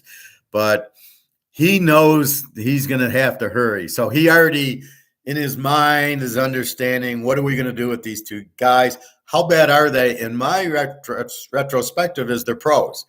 They're in the NFL. This isn't like Michigan's lost their guard and tackle and the backups are freshmen. These aren't freshmen. These are NFL players. They can't all be starters, but the guys on the bench, as Bobby has said, are still good players. So I'm not that worried that, oh, my God, every time Burrow goes back to pass, he's going to get blitzed. He's going to get sacked every time, the whole game. They don't have a chance. I don't see that. I think they know it's gone. They know these guys are out, and they're prepared to play with the guys out. I think that's already a given, and you got Joe Burrow and Chase. I'm not too worried. If he has to roll away from them, they'll roll away from them. if they need to run right at him, they'll run right at him.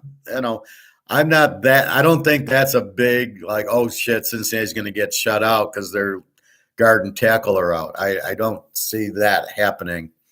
Like I said, Baltimore didn't really take advantage of it, and they have a much better defense than Buffalo. So I just think the Von Miller injury kind of neutralizes this injury, so it's a wash. So I like Cincinnati. I like the over in the game.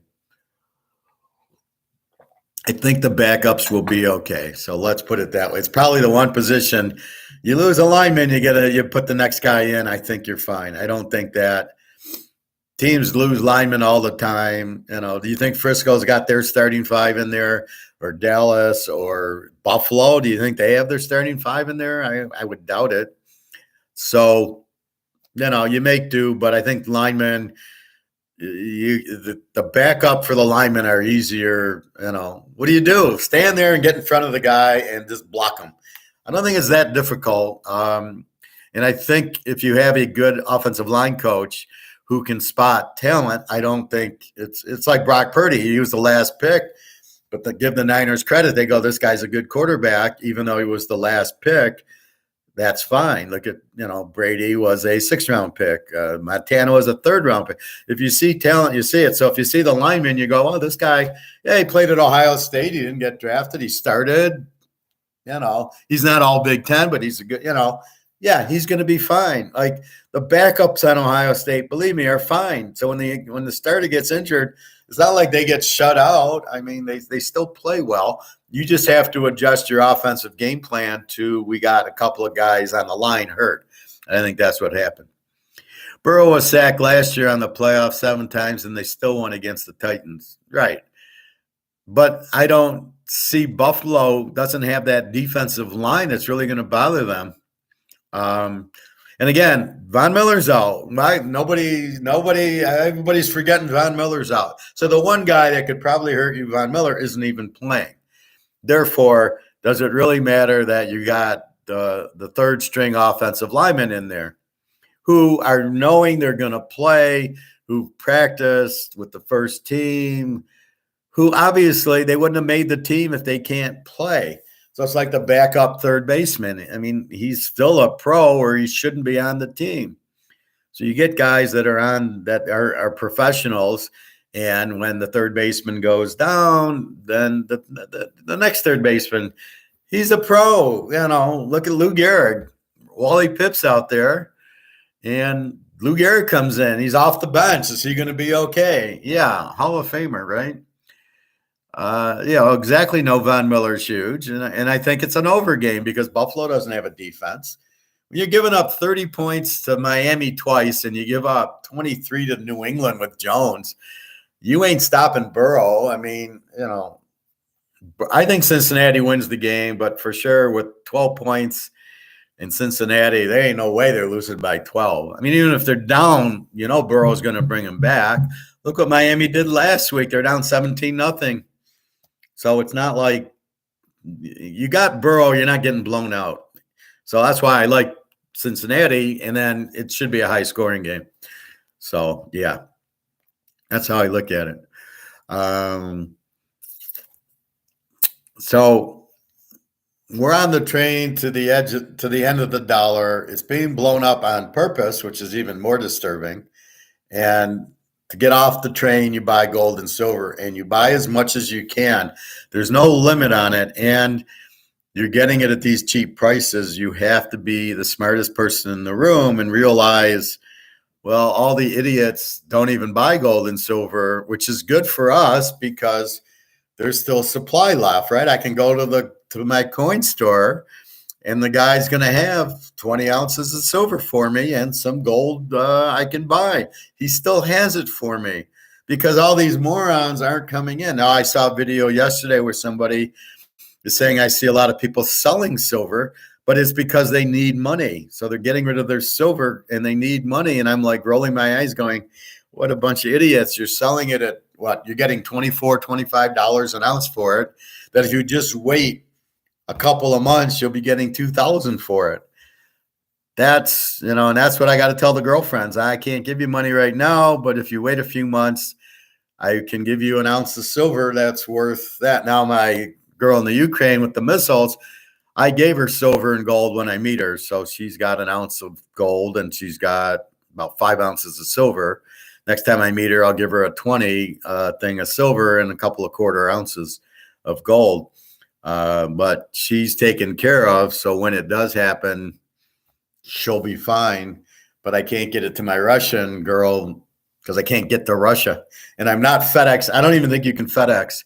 You can't PayPal Russia. You can't Wells Fargo, or you can't MoneyGram or Western Union Russia.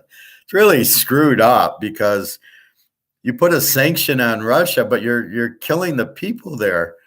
I mean, fortunately, there's a back door that I found to get my Russian girl money, and otherwise she'd be probably starved to death, and she wouldn't have money for rent. She'd be out on the street with no money and no food. So fortunately, I can get it because she'll say, I need money for rent, and I give her some money for rent, but through a back door. And unfortunately, these sanctions are hurting the people there. They're not hurting Putin, who's sitting on 15,000 ounces of 15,000 tons of gold. I don't think Putin's really getting hurt by the sanction. You're hurting the people. So what the fuck are you doing? And that's what I don't like. Very unfair. I just read the NFL considered playing it on a neutral site, but then decided that they just give the Bills the home field. I don't agree with that either because, you can't. Had the game gone, Cincinnati wins the game. This game's in Cincy. I do agree it's unfair and should be, in the Orange Bowl or somewhere.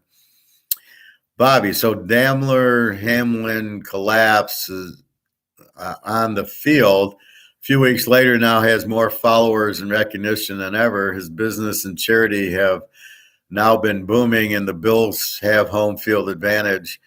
And it's just an injury. It's a different section than most guys get injured, but it's just an injury. He's playing football. I never saw the play. I bet it's his own fault. You probably are supposed to tackle with your shoulder, and he got his chest in the way. So I don't know. In the Rose Bowl, ask us where we want. Rose Bowl, neutral site. I'm from Pasadena. I always liked the Rose Bowl. It's a shame they got rid of the Rose Bowl, like Big Ten, Pac-10. Well, wouldn't put it past them, would you?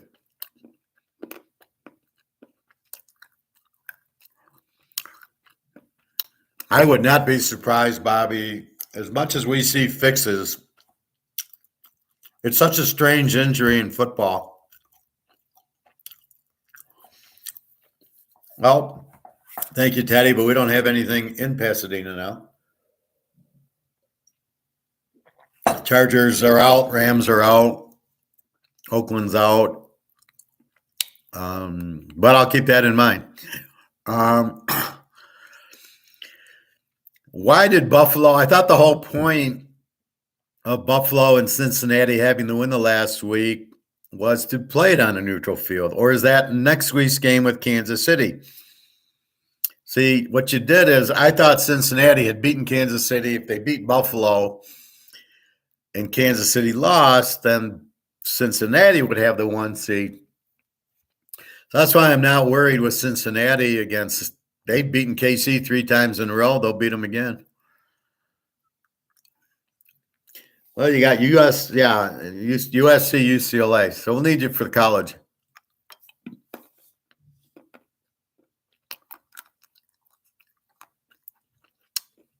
Okay. So anyway.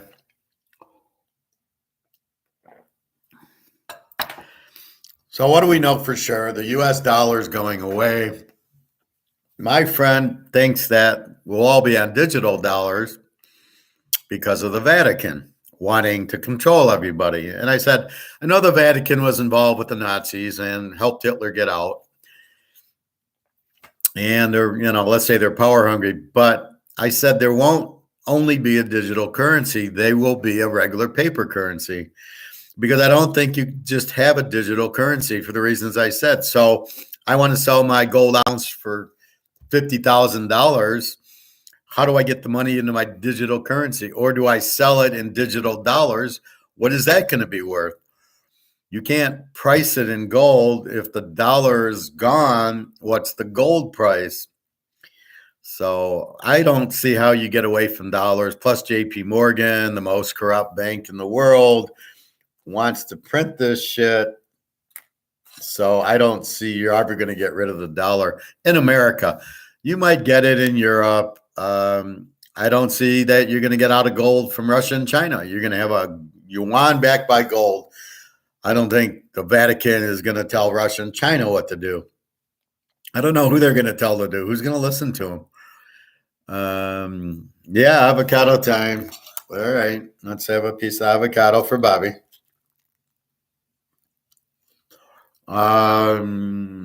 A currency exchange, like when they rotate out old expired money. Yeah, well, I know. That's what they're going to do. But they're not rotating out old expired money. They're just giving us new currency because this one nobody's going to want. She's the fat, ugly girl. Well, Russia just changed from the ruble 6 to the ruble 7 when all the shit hit the fan and the sanctions hit. Well, the old 20, there were silver certificates when we were on the gold and silver. But now they're just going to get rid of the dollar. They're going to go, here's a new dollar, and it's worth half of what this dollar's worth. It sounds like that'll be near the summer, and gold will really shoot up. And I mean, basically, that's what'll happen.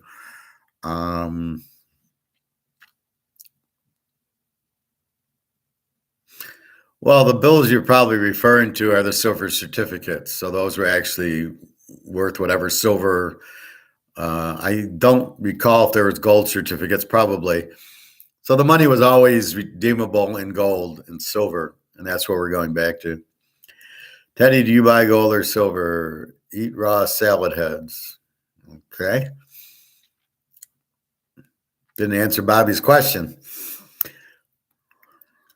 Let's see what he does. Or is he a crypto guy and he needs to watch the half hour ago, the crypto guy? Crypto is going to zero, Teddy, just in case you have crypto. But yeah, so really, we're on the train headed to the end of the track with the fat, ugly old lady. And we need to get off and get the gold and silver and then just get off the train. So that's what we're doing. But you buy as much gold and silver as you possibly can. And you've got to realize your paper is going to be worthless. It's just when and what's going to replace it. How do you pay your rent? And then everything should go, your credit card should go to zero because that dollar will disappear and then the new dollar will be issued. But if you're in gold and silver, you're fine because now that went up tremendously. Teddy, do you collect antiques? Do I collect antiques? I collect baseball cards, but not really antiques. Not into that. No investment. I actually log in and play video games all day. I'm a real gamer, wasting time, live on Army pension. Poor Teddy. Teddy, you got to watch the videos and learn. Keep your mind open. Okay. Greg and John, I think you're asking me that question. I don't really get into antiques. Instead of buying old currency, I buy gold and silver. I don't really own antiques. Never really got into it, although, the time I bought like Mercury dimes, I don't know if you'd call that an antique, but really, it's all economics. It's all buying something that's worth more. Like you're trying to, like you find a baseball card. So if I go to a what are those garage sale type of things? And, if I see an old baseball card that's in the dollar bin and it's, Willie Mays, and it's the 65 tops, I'll probably buy it. So maybe that's the antiques. So I will buy old baseball cards and like I got a 1959 Jim Brown in mint condition, the 61 Maris and Mays, and a 61. Who's the guy in St. Louis? The good hitter. Yeah, not Rogers Hornsby.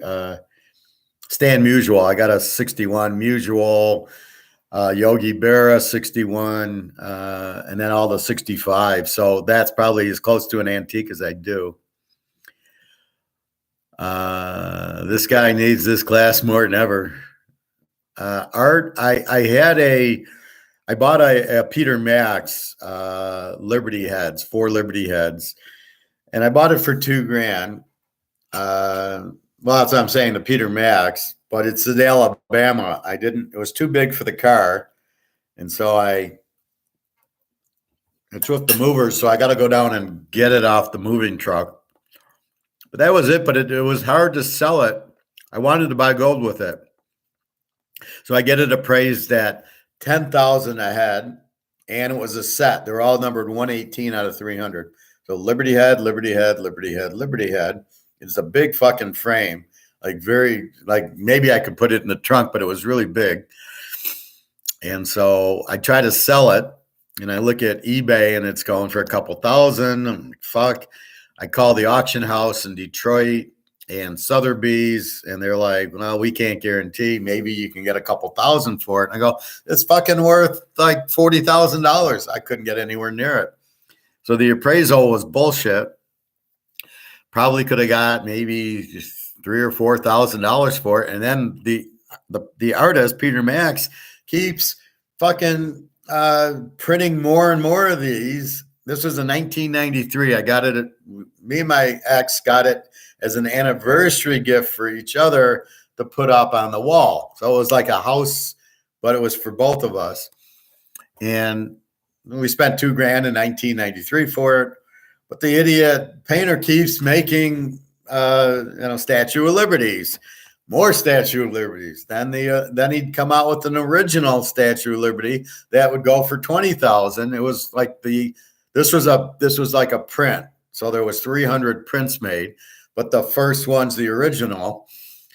But he kept making. He made more and more and more. Now you assume there's demand for it, but I don't know. The most I thought I could get for it is $4,000 or $5,000. I said, fuck it. So I couldn't put it in my car because my car was loaded with my baseball cards, my safe, my clothes, some kitchen stuff. And I thought the movers were honest, but they weren't. And,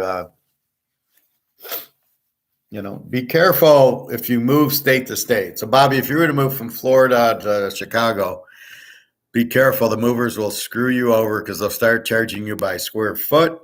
And then they'll say, oh, well, we miscalculated. We need another $500 because we only charged you for 300 square feet, but you got 400. How the fuck do you know? You can't measure square feet or cubic feet. So they fuck you over. So the best advice is just, maybe get a U-Haul or just pile it in your car. Find a storage unit in Tampa, load your stuff into the storage unit and go. Now, if you're Tom Brady, you don't care if it's, it costs you $10,000 to move, but the us mortals who are watching our dollars are like going, okay, I'll just put it in the storage unit, buy new furniture when I get there, and all my paintings and, kitchen stuff and everything that I really want, I'll put in the storage unit and then drive back and fill my car again. So you're probably making 3 trips in your car from Detroit to Alabama or wherever. So be careful on that. They will scam you. Bobby, I found a spot out here in Tampa that buy and sell comics.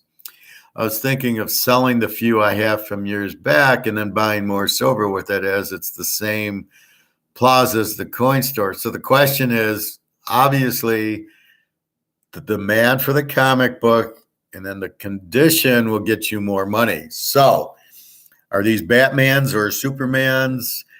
Are they Jokers? What is the comic? And then what is the condition of the comic? Are they mint condition or are they not? Are they kind of ruffled? So it's like having a mantle card, but the corners are all bent and it's stained. Well, it's not going to be worth much. If it's in mint condition, now you're talking. So it's all the condition. You got a Superman still in the plastic. So is it in mint condition? What's the year? And then what's the demand? So you go on eBay with Superman number 75 and you see what it's selling for on eBay, because that's what the guy, and keep in mind, when you go to a comic store to sell, they are not the buyers. They are the sellers. They have a store. They're trying to sell their inventory. They only want to buy inventory that they can make profits on selling it. With that in mind, so if it is $100 comic, they'll probably want to give you 50 for it because they got to turn around and sell it for 100, and they'll only give you 50 for it if it is worth 100. So keep that in mind. It's like going to a card show and trying to sell a nice card to the dealer. He's trying to sell. He doesn't really want to buy.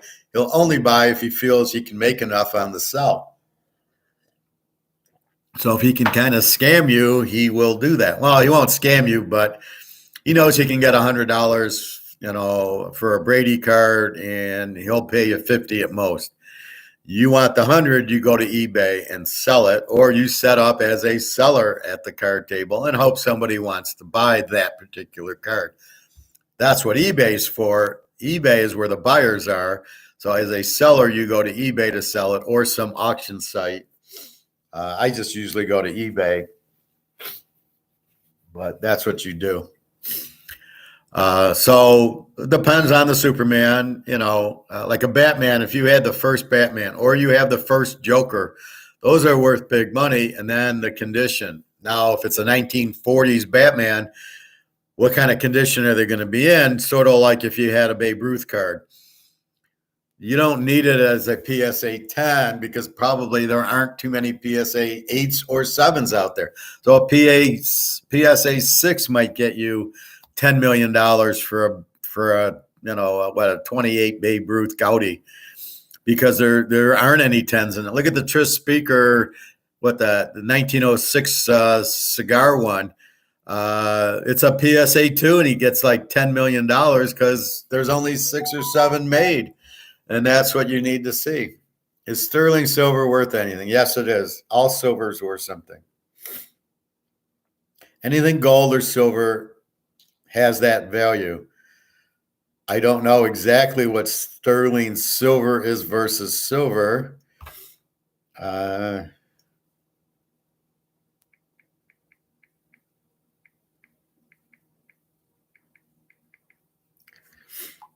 This is my Russian girl. She likes seeing me.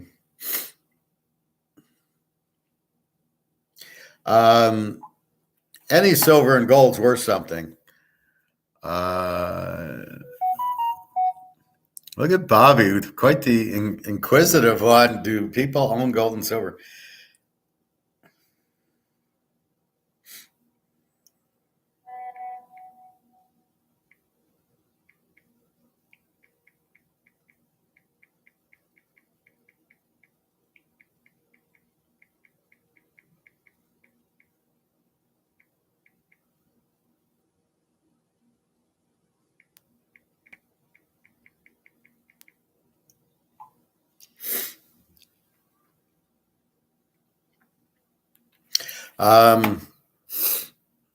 No, she's in Russia.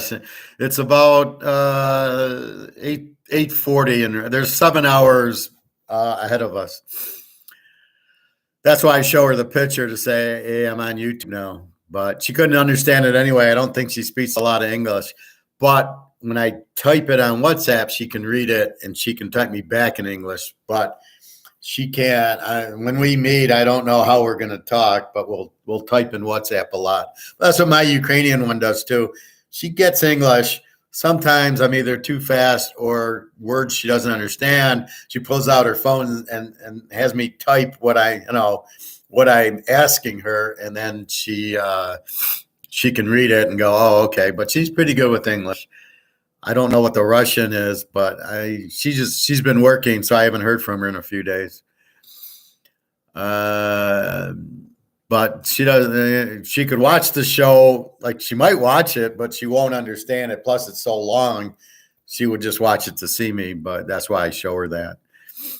But anyway, so who's the Superman, Bobby? Is it an old, ancient one? Is it in good shape?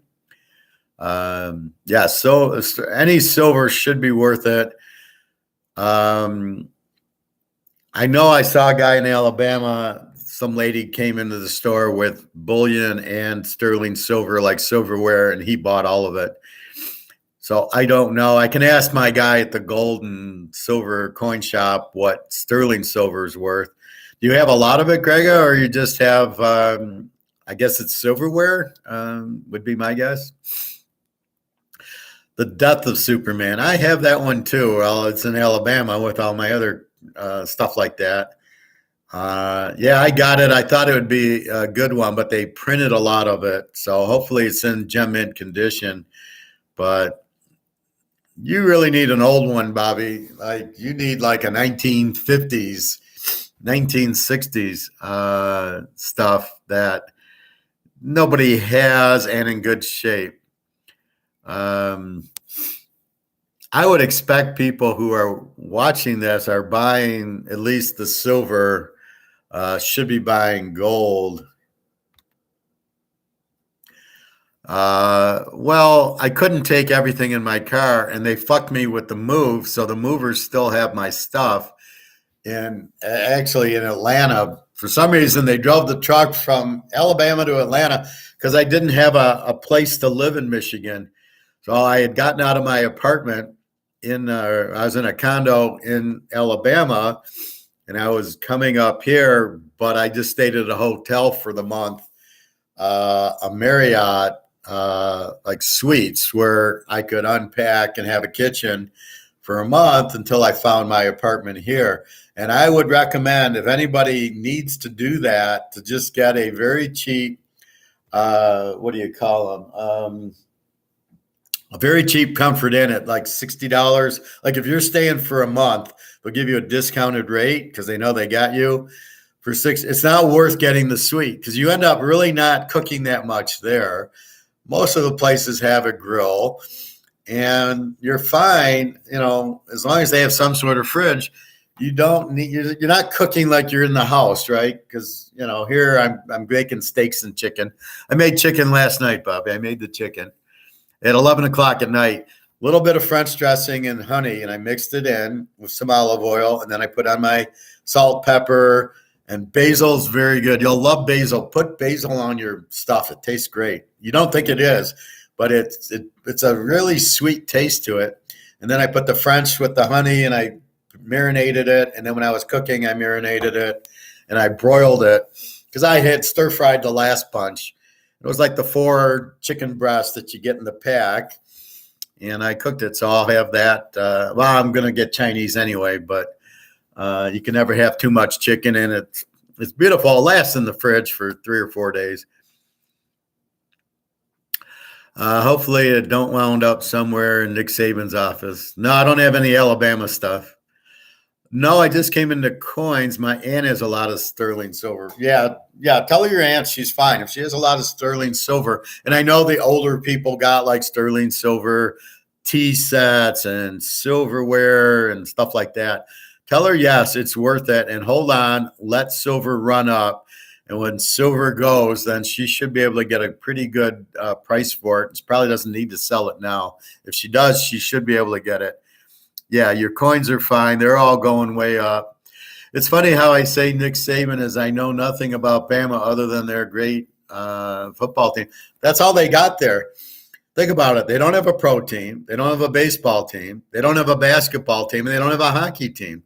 All they got is Alabama, Birmingham, Alabama, Auburn. That's it. It's the worst state I've ever been in. I literally had to leave because I was mentally getting sick of it. The people were extremely rude. The girl obviously was extremely rude. A lot of crime, and there's nothing to do. There was no good restaurants, Bobby. I couldn't find a good Chinese restaurant. I ate at the Chinese buffet, which how good is that? And all the other was like Chick-fil-A and no good steakhouses, no good like delis or Coney Islands or anything. It was all like little Wendy's and McDonald's type of restaurant. It was like insane, or Mexican that was overpriced. No malls. It was pathetic. It was like, what the fuck? I was like the Mayberry RFD. It was just pathetic. It was never live in Alabama. That's all I can say. Chicken at 11 at night. What happened to no, I didn't eat it. I cooked it.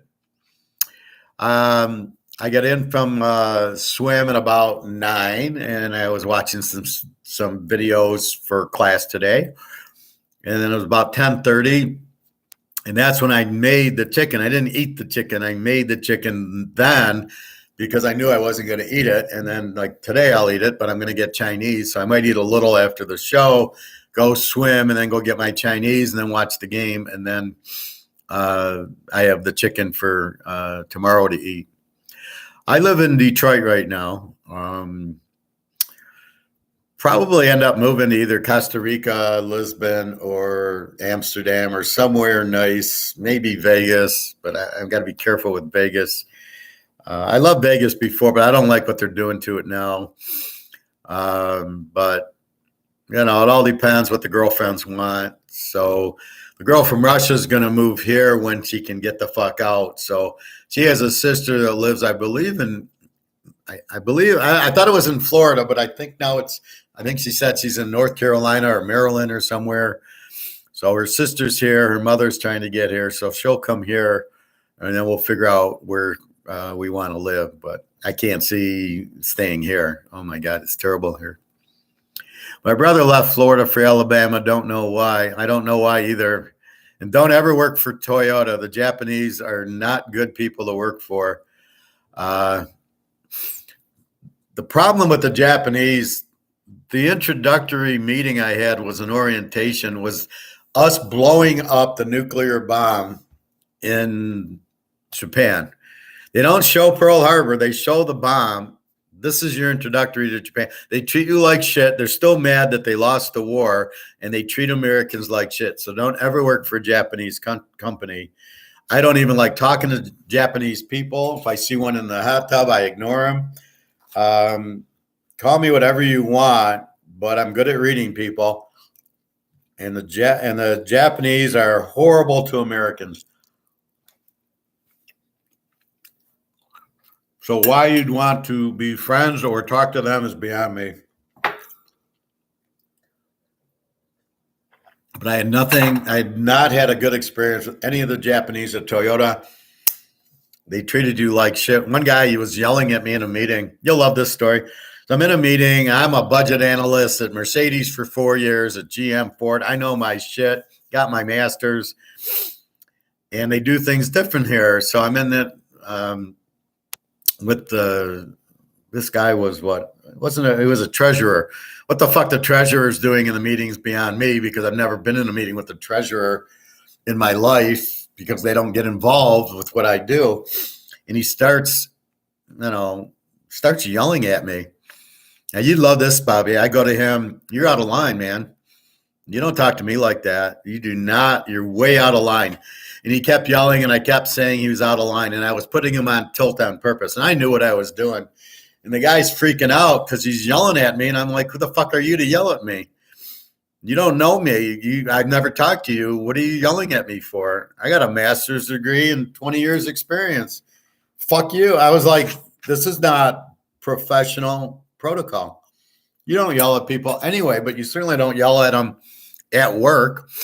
And, that's another reason they let me go. but I had to sign something to say I won't. So I got a $10,000 like severance, and then I had to sign something I wouldn't sue them because the guy yelled at me. I probably had a lawsuit, and they knew I had a lawsuit. So I say, so it's like that was probably the reason I got out. But I was like, I will not be treated like this. I am not going to be disrespected. I don't like being disrespected in the hot tub or at poker. Certainly at work, I didn't do anything wrong. I had my budget done. What the fuck are you yelling at me for? What kind of professional standard is that? What kind of attitude is that? And why the fuck are you yelling at me? Are you not an adult? And then you're certainly not a professional. So if I saw him after, I would walk the other way. I was like, I don't respect you. And if I don't respect you, you're fucked. Because you're fucking with the professor and you cannot do that to me. I'll just shut him out. So that was the end of Toyota. But we're doing budgets and my departments I did the budget for, and he wanted me. So what you normally do is, let's say you're the manager of the department and I'm your analyst. So I would go to you, give me your budget, and you'd give me your budget, right? We're going to spend this, this, and this. I trust that you've priced it out and you're managing it. That's why you're managing the department. So there was a landscaping bill for like $1 million. And the guy goes to me, well, did you verify it? And I go, well, I talked to the manager and I asked him about the $1 million. He said, yes, it's expensive. And I said, oh, okay. So I told him that. I said, I talked to the manager and that's what he said. And he starts saying, no, you're the one who needs to do it. And I go, it's not what I did at Mercedes. The managers managed. I would get with them on the budget, but I trusted the managers knew what the fuck they were doing. And I didn't say fuck, but I trust that this manager knows what he's doing. So why would I look at it? I says, I can, but if you want me to get into that detail, you probably need to tell me this is how we budget here, because this is not how we budget at Mercedes, GM, or Ford. You would meet with the managers. So he's getting on me for not digging into the mill. I said, I talked to the manager and we discussed it and he said that's what he needs. He's responsible for his budget. I'm the analyst. I just put it in and I talked to him about it. So why are you yelling at me? I don't know. I'm supposed to dig into the contract. That's not a normal thing for the budget analyst. That's why you got managers to manage the department, and the manager is supposed to get the pricing. And this was a huge facility, so $1 million was probably okay. It's probably like 10 acres of land on this. You got the paint department. You got what? You got what was mine? You had a bunch of different departments. Mine was stamping and welding and all this shit. So you had a bunch. You had this huge thing. So there was a ton of land. So $1 million I thought was cheap. I questioned it, but I was like, oh yeah, that makes sense. Because that was also, they didn't have snow removal, but it was to mow the lawn and probably the shrubs and if you needed flowers planted or whatever. But he starts yelling and I'm like, I have no idea that's what I'm supposed to do. Why don't we talk about that? Why didn't you bring this up in the beginning? Here's how we want you to do budgets instead of at the end after the budgets are in. We're supposed to do that. And then they'd be really picky on checking the budget. Well, did you verify everything? That's why you got managers. I'm assuming the manager did that because that's what we would do at Mercedes, GM, and Ford and every other fucking company I've ever been at. The manager would do his budget and then I would sit down with him and I'd say, okay, you got a $10 million budget. And that was it. We didn't question everything because you would then see how it's actually coming in and you would reforecast it. So if it was coming in at 100,000 instead of, if it's 100,000 a month, he needs $1.2 million. If it's coming in at 50,000 a month, he needs 600,000. So you're clearly seeing what's happening and then you're adjusting the forecast going forward. Hello, that's what you do, just like you do at home. Oh, you need something painted. Oh, well, okay, that's not in your budget. So when you do a budget at home, what's my rent? What's my utilities? What's my food? Do I need clothes? What's my internet? Am I going to have to buy anything? that's how you budget at home. And then something comes up where there's a accident in your car and you got to fix it. Or did you budget? Like I budgeted, I need tires for my car because I got 50,000 miles with the original tires and brakes. So it's in my budget. I need that. I just don't know when, but that's what you do. So, but I might need it this year. I won't need tires next year if I get tires this year. So that's what you have. And it's just a normal forecast. Oh, I thought I'd need tires, but I didn't replace them. So I didn't spend the money on the tires, or vice versa. I didn't think I need tires, so I did it. And that's what you have. So let's see, who's this?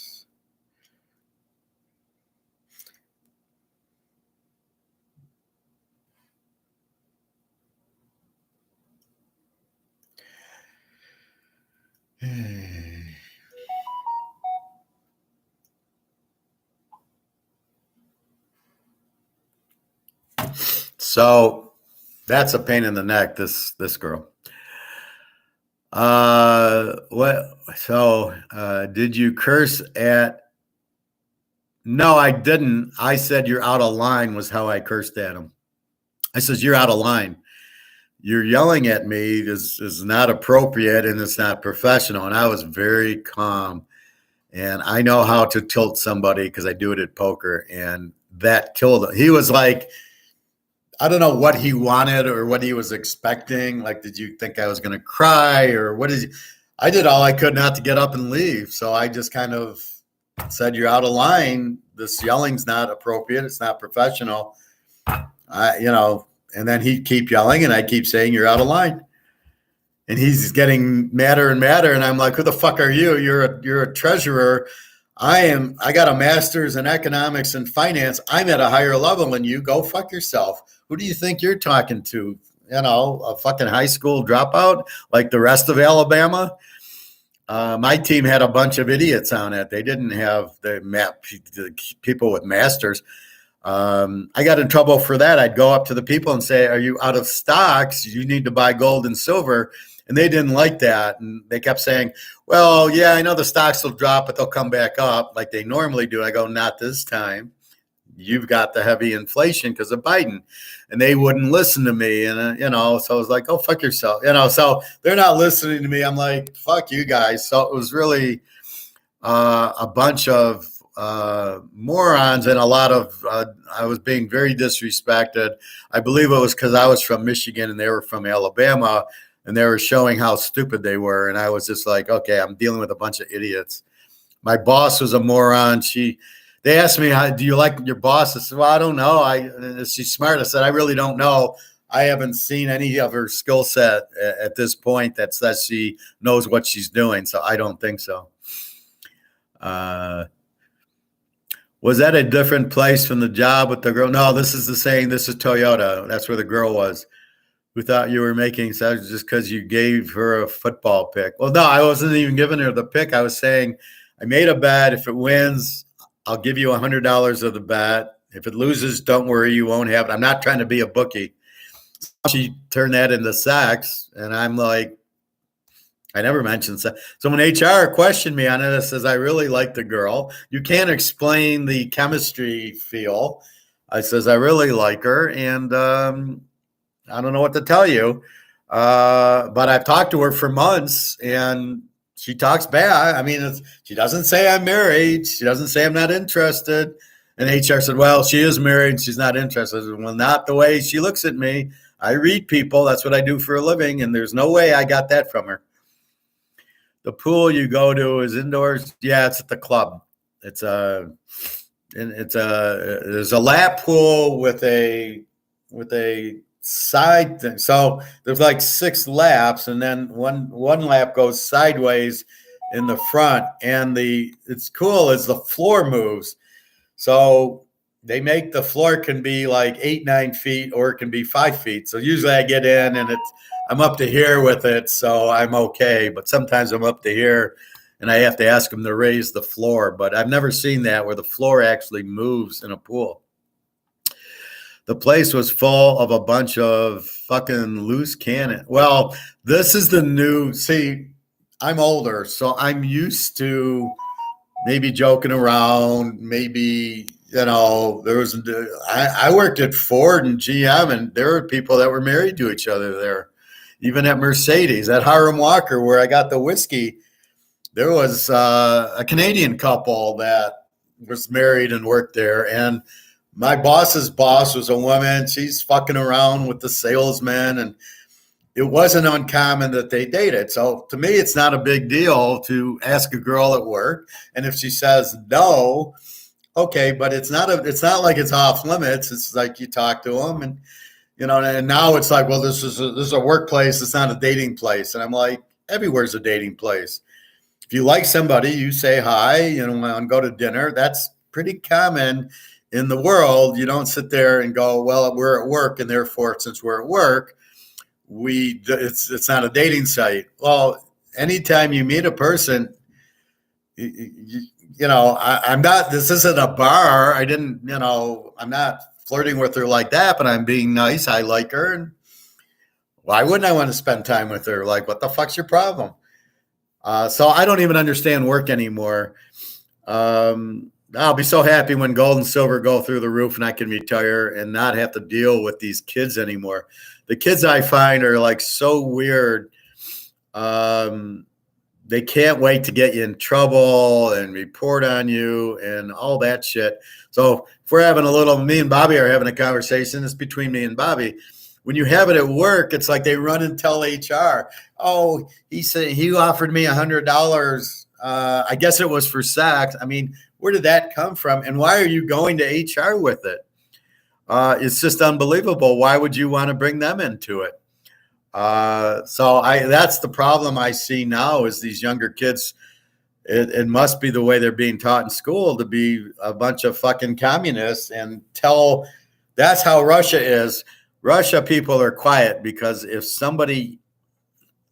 you say, I don't like Putin and somebody overhears you, they turn you in. That's how the communists are.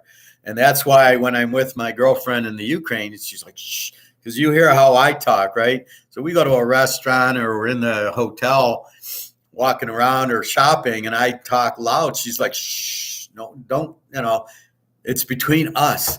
And, you know, because me, I don't get, but that's how it is there. So I guess that's what they're teaching in school is to tell on people, tell inappropriate behavior or whatever. I guess it makes them feel good if they tell on somebody, which I see. I don't know what the benefit is. The girl could have had 100. The game won. She would have got the 100. I never really had a chance to say, well, you would have won 100. I would. They won. You would have got the 100. And really rub it in her face, but I didn't want to go there. But that's basically, I don't know what she benefited by telling on me and not coming to me. I think that's the biggest problem is just talk to me. Oh, you know, it feels like you want sex for the 100. I'm not into that. And I would say, oh, no, that's not what this is about. This is about I gamble. And it's for luck.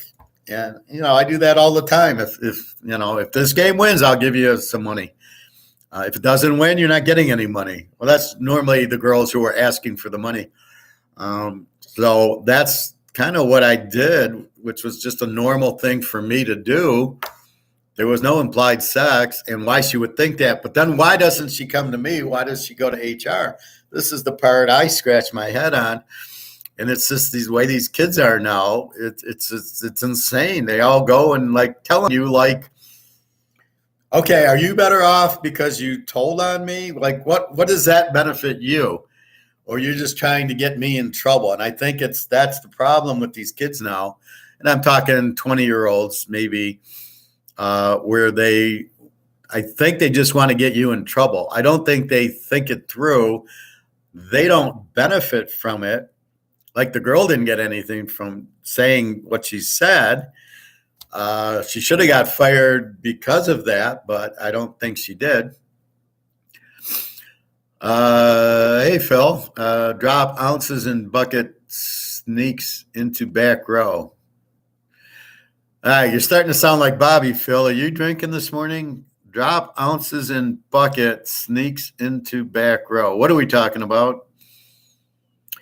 Hey, see, this is what you sound like a lot, Bobby, where nobody knows what the fuck you're saying. Say it again, Phil, in English. That's a late to class reference, Professor. Drop ounce. What does drops ounce in bucket mean? Anyway, Phil's doing. Yeah, I get. Well, sounds like he is. He's getting ready for the game. He's got probably Kansas City in the first game, so we got a little bit of time. I have an earlier tape on Bitcoin, Phil. So keep in mind that you don't want to be in Bitcoin. It's going away. And they can track it back to the Russian mafia. And if they find that you bought Bitcoin, they're going to take it from you. And you think that you're safe. You're not safe because I can track the web back and say, we need your Bitcoin. It was stolen from the Russian mafia, and they're going to take it from you. We joke we have to pay some silver when late. Well, that's just Bobby. He did open a beer a few minutes ago. There you go, Phil. Get into the game. What are you making for the game? Steaks? Chinese? I'm having Chinese. I think he means that since he's late for class that he brought silver. Oh, yeah. Okay. That's good. Well, Bobby, you owe both of us some silver. Are you buying silver today, anybody? Well, Bobby, you what? Oh, you ordered more kangaroos? Yeah, but you keep being a pussy, Bobby. You're buying 10 of them. You got to buy like 100 of them. They're going to be gone, and you're never going to see $24, as I just explained in the video. I did a video you got to watch, Phil, and then I explained the other one, so just keep that in mind. I ordered last night maple. How many? How many did you order, Bobby? 10? Or 10 of each? Did you order 20? And these were what, $24 or $28 a piece? And when are you buying the gold, Bobby? Okay, looking forward to rewinding when class is over. Okay. You bought 4. You bought 4 silver and you're bragging about buying 4. What's that cost you, $100? Oh, Bobby, these girls are taking all your money, I can see. You got to tell the girls that after gold and silver go up, you'll have money for them, not before. Buy a bigger bull next week. Okay. Well, you got to sell your 401k because before that goes to zero. And then look at the Cougarans. There's silver Cougarans I saw. Those look pretty cool. You'd like those if you have gold Cougarans. And then there's Austrian. Look at the Austrian. It's the Philharmonic. It's like the opera house, but it's pretty cool. I got 1 ounce of gold Austrian, but I don't have any silver Austrian. Again, 10. You're a pussy, Bobby. What, 20 is what? $700? Is that going to break you? Really? Man, didn't they pay you to play baseball, or did all the money go to Bonds and McGuire? Jesus. I got to talk to the Mets, man. They owe you some money, and you should get comped for any time, the jersey sales, and you should go back to college and go play for Alabama. They'll pay you a lot. They'll pay you more than they pay the pros. They have like a cello or something on them. I like the Philharmonics. Don't own any in silver or gold yet, though. I'll show you next show because it's a pain to go to the safe and then go through all my gold to find it. So I'll take it out for tomorrow. But it's a real cool one. Yeah, it's well, the opera's it's the Sound of Music, right? That was Austrian, and that's what they're known for is the opera house. When I was there. I met a Romanian girl there. We spent Christmas, and then New Year's we went to Zurich, and we spent Christmas in Switzerland. So it was Vienna and Zurich. Highly recommended. It's very nice. You got to go to Switzerland. It's a beautiful little city. You take the tram all over the place. Cheap, good food. It's funny the way Europe is. It's like a big fucking mall. You walk down the street and it's store after store after store after store. There'll be a restaurant, there'll be a clothing store, or a shoe store, more clothing, jewelry store. It's just all fucking stores on the thing. I gotta see if I have a picture of it. I don't know if I have Switzerland.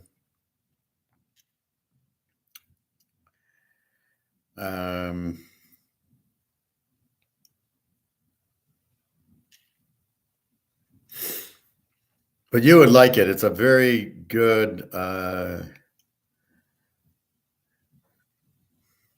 So I showed you my girl in the Ukraine. So this was her.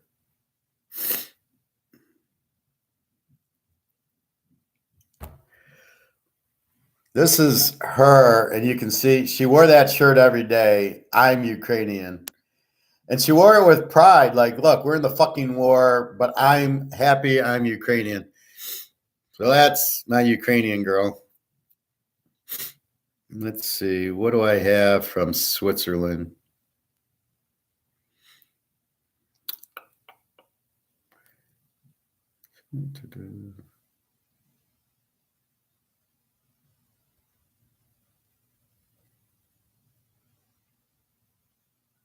This is actually Austria. We were there Christmas, so this is how Austria was decorated. This is Vienna.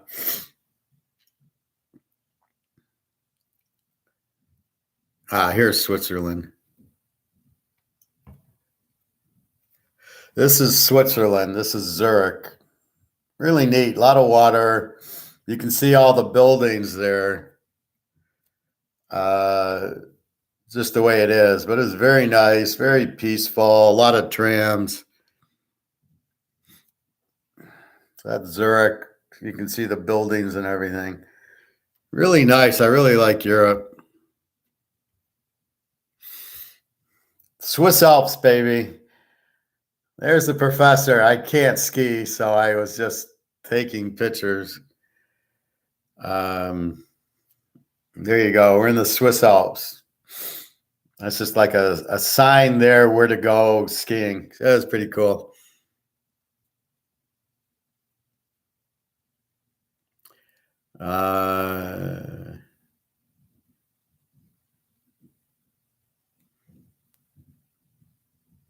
Here's like shop. This is Vienna, little Christmas.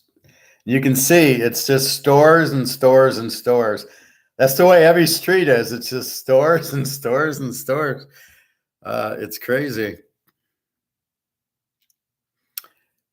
Well, that was my little holiday. Here you go. Here's Austria, and you can see it's all stored. This is fucking Europe. Every city's like this. It's just there's a street, there's stores and stores and stores. Now this is Christmas, so it was lit up, but it's hysterical. It's hysterical the way they are. So I highly recommend Switzerland, Geneva, very nice place to go. And you can look for gold and silver there and find a bank to put your money in, and it's safe there. Let's see, Phil. Yeah. Bobby, I want to have 10 maples, 10 kangaroos, 20 eagles, and buffaloes, and a few bars. You want, put a 0 after that. You want 100, 100, 200, and 200. You want to have like 1,000 ounces of silver, especially if you don't have gold, Bobby. You want to get some gold in you, but you need silver. Like, as I said, the train's coming to the end of the line, and you don't want to be on the train. So what we're talking, Phil, is the train's going to crash. Figure by the summer, nobody's going to want the fat lady or the U.S. dollar. Nobody's going to want this. And once the demand goes away, it goes away. And you better be in gold and silver because there is no other protection. So, Bobby, you better be thinking third dimensional, going, I need like 1,000 out. I need gold and silver. But if you don't have the gold, you don't got shit in silver. That's going to last you, a month? You need silver. And at these prices, you should buy a lot of silver. Phil, is it even necessary to put your gold in a capsule since it doesn't tarnish like silver? I would to protect it. If you're going to sell it, do you want scratched up tarnished gold? or do you want real nice, fresh looking, beautiful, shiny gold? I do it so I can play with it and not ruin it. You're not going to ruin it, but it does. The maple leaf will scratch because it's mostly gold and not a lot else. The eagle is mixed with some silver and some copper and stuff, but it's still an ounce of gold. I like it in the little casino chip thing just for protection. I believe I want to keep it pristine. The silver I got in the white containers, so I'm not that worried about that. But the gold, I just like to look at it, and it doesn't take away from it. I'd rather have it in it, and it doesn't cost me anything for the capsule because the guy, when I spend $5,000 on gold, he gives me the capsule. So I just preference that way. Nothing can happen. Not that I'm going to damage it. I could scratch it, but I don't want to fuck around with it. It's gold, so I like to keep it like that. You're not buying gold until you have that much in silver, Bobby? I hope she's not proud of that Zelensky crook. Well, she's proud of the country. She's, what are you going to do? Are we proud of Biden? But we're Americans. So I'm not quite sure I follow that logic. How you're connecting Zelensky with Ukrainian. Ukrainians are very proud they're Ukrainians, and so are Russians. We're not proud we're Americans anymore because we got Biden, but it's totally apples and oranges, I think. The fact she's proud that she's from the Ukraine and getting bombed, and she's saying, look, we're in a war, fuck you, I'm Ukrainian. I don't see where that has anything to do with Zelensky. And is Zelensky a crook? Phil, I hate to break this to you, but all the fucking politicians are crooks. Everyone in the U.S. is run by J.P. Morgan. Everyone in Europe's run by George Soros. So if you think politicians aren't crooked, so you think Putin's clean and you think the Chinese guy's clean? I got some bad news for you, Phil. All the politicians are crooked. They're all controlled by the banks. So I'm not quite sure where you're going, but they're all crooks. Zelensky's embarrassing like Biden is for us. Well, are you proud of Putin? They're all fucking crazy. Is Putin asking for $100 billion? Zelensky, is that why I trashed him? Well, Putin stole all the gold. He's got 13,000 tons of gold at 32,000 ounces a ton. So where do you think Putin's getting all the gold from? So he's already got billions upon billions of dollars worth of gold. So I don't, Zelensky was, the Ukrainians were stupid to give their gold away. So he doesn't have the gold to fall back on. But what's wrong with Zelensky asking for $100 billion? I would ask for that too. If Bobby had it, I'd ask him for it, but I know he doesn't. Putin is not demanding money from the U.S. Are you sure, Phil? Putin, as I said, has all the money in gold, does not like the sanctions. He's fucking us by not taking our currency. So which is worse? I would prefer to him to ask for money from the U.S. instead of the sanctions where he's not taking the dollar, and now there is no more euro petrodollar. It's now the yuan petro. So you pay for oil in yuan and gold, not U.S. dollars anymore. So we are not the lead currency anymore. Putin does not want to take U.S. dollars. So I would rather ask for $100 billion than not accept our money, and the BRICS countries not accept our money. And guess what? Our money's worthless. Which would you rather have? So I would give $100 billion to Zelensky, but it's all worthless. So again, I don't quite get your point, Phil, as far as they're both, all politicians are just criminals. They're all Madoffs. They all want the money. They all print their money. They all take the gold. They all hide it away. Every central bank in the world, but the U.S. and England, is buying as much gold as they can get their hands on. So I don't know what you want to call that, but that's what's happening. That's the reality of it. So Zelensky's being invaded. He's trying to protect himself. He's not just asking for it out of, just for the hell of it. He's fighting Putin. Why are we giving Zelensky the money? Do you know whose war this is? This is between the U.S. and Russia. This has got nothing to do with the Ukraine. They just happen to be getting bombed. My girlfriend's getting bombed in her backyard by missiles from Russia. So I don't think Putin's the good guy here either. So the fact Zelensky's asking for money to defend himself, I don't have any problem with that. I wish he had gold and he wouldn't, be in the situation he's in, but he needs to protect himself. So I don't know. Zelensky is dragging the war out clearly. Oh, is he? Why is he? He should just surrender? Well, they're all puppets. Come on, Phil, you know this. Okay, Zelensky is protecting his country. He's probably got oil deals with Mobil and Shell for all the oil he discovered in Lviv, Crimea, and Donetsk. And I've been to Donetsk. I haven't been to Crimea. And Zelensky is protecting the oil. That's what he needs to live on. To say he's dragging it on, I think Putin's the one dragging it on. Putin's not doing shit. Putin can't win. Why can't Putin win with his army? Right? So if Putin's not winning with his army, why are you blaming Zelensky? That's Zelensky's fault. He's protecting his people.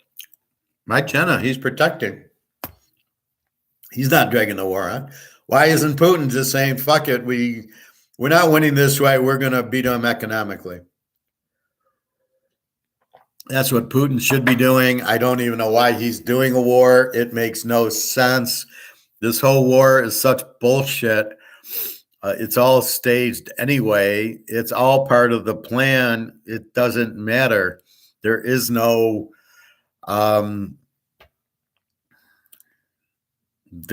you ask about, are the football games scripted? I guarantee you this war is scripted. This is what we're doing. He is winning. Who is winning? Putin? Putin's not winning. Putin can't even take the he's losing. They're starting to bomb Moscow now. I'll show you. So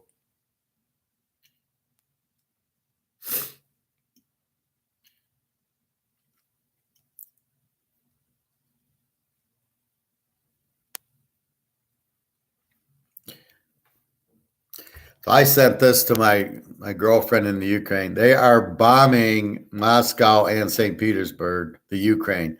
So if you think Russia's winning the war, look again.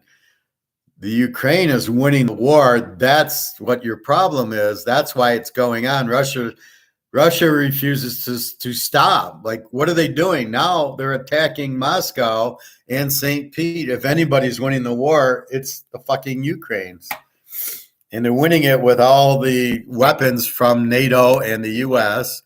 You know who's really winning the war? You're not thinking fifth dimensional, Phil. The people winning the war are the defense contractors, the J.P. Morgans, who are selling weapons to both sides and munitions and tanks and planes. They are selling it to both sides. So it's basically BlackRock is winning the war. That's who's winning the war. Right? BlackRock and J.P. Morgan and Madoff are winning the war. They're selling tanks and missiles and bullets to both sides. They are the ones winning the war. Go watch Sherlock Holmes #2, and Moriarty's got all this weapons and stuff to create a war so he can sell to France and Germany. And that's what BlackRock and J.P. Morgan are doing now. They're selling to both sides. They are the ones that created the war. They are the ones winning the war. And Biden's taking his little money and he's going, thank you, thank you. I get 10%. And, and so Biden's also winning the war. His pockets are getting lined by the defense contractors who are making all the missiles and all that shit. No argument that BlackRock, et cetera, is the real winner. Here we agree there. Okay. So who do you think's running Zelensky? JP Morgan and BlackRock. Who do you think runs the U.S. government? JP Morgan and BlackRock. Who do you think Putin listens to? JP Morgan and BlackRock. Whoever has the money is who is in charge of the puppets. You have hit the nail on the head. You're a little confused that like Zelensky has a choice here. And why is Putin keep going and keep blowing missiles through my girlfriend's fields that are totally irrelevant to the fucking war? And how much is that costing him to blow the missiles? And then he sent 28 missiles that got blown up by the anti-aircraft guns of Ukraine. So what the fuck is that all about? He just sent 28 missiles over. Ukraine had to fire up 28 missiles and blow them all up. Who wins? BlackRock and JP Morgan, because they got the missiles sending over and they got the missiles blowing them up. They're the winners. Who is running JP and BlackRock?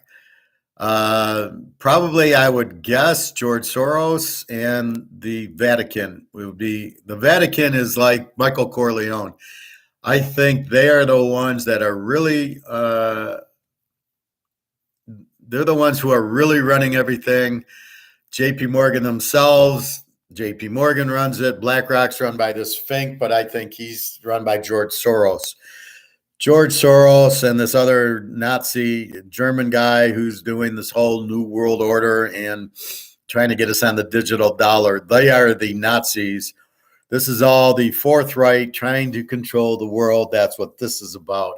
Trying to bankrupt us so we go digital dollar to be controlled. That's really what this is all about, which we know, which is why we're getting into gold and silver, to get out of the fucking dollars and banking system where we can't be controlled. That's the whole point of this whole thing. But obviously it's whoever runs Soros, which I believe is the Vatican, is really the one playing chess with everybody. I think you were closer with the first name, Klaus. Yeah, that Klaus Schwab guy. Yeah, well, I guess you're calling it a tribe, but yeah, it's all the rich guys, the Rothschilds, the Rockefellers, the JP Morgans. I don't know what he's just fucking nuts, the BlackRock guy, but I don't know who runs him. But those are the idiots in charge. But you can't make people just follow, you got how many, 8-9 billion people in the world? You're going to just control them all? Or are you going to kill us all by not letting us eat or taking our money and then we'll die because we can't afford anything? I mean, is this the best you can come up with in your plan? They'll be the next coach of the Raiders, I guess. Why don't they go run San Diego? They need a coach. Yeah, Klaus Schwab and Soros and the Vatican and JP Morgan, they're all in it. Well, whoever's in this European summit this week, I know Morgan's there and Schwab and Soros. They're all Nazis and they got the Hitler playbook, and that's what's really going on. If you notice silently, all of a sudden, Germany's got an army again. How dangerous is that? These people fucking go to war. World War I, World War II. Let's not let them have an army. And then what happens? Oh, well, we need an army to protect ourselves from the Russians. Now they got an army again. Here comes the Germans out of nowhere. Look out. You give them an army. One country that cannot have an army is Japan. They are not allowed to have an army because these guys are fucking nuts, as are the Germans. You think the Russians are bad. Well, they're all cowards. They just want money, but the Germans are really nuts.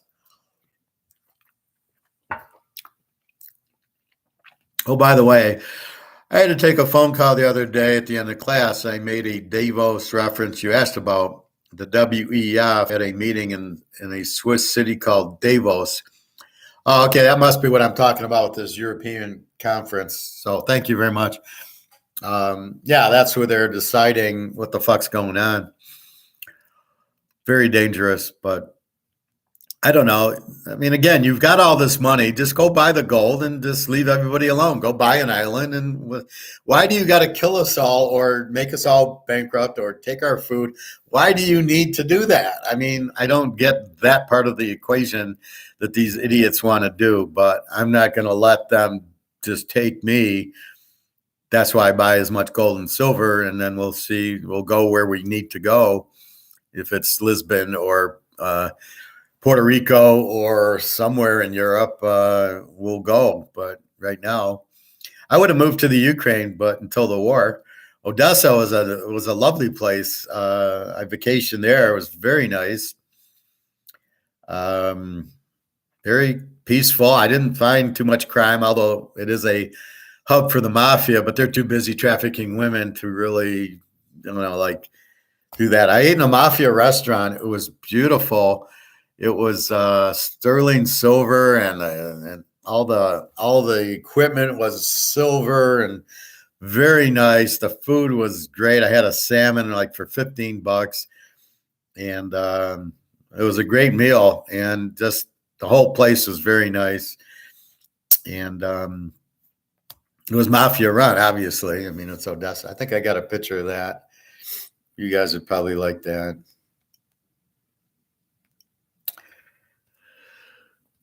So here's a mafia restaurant in Odessa.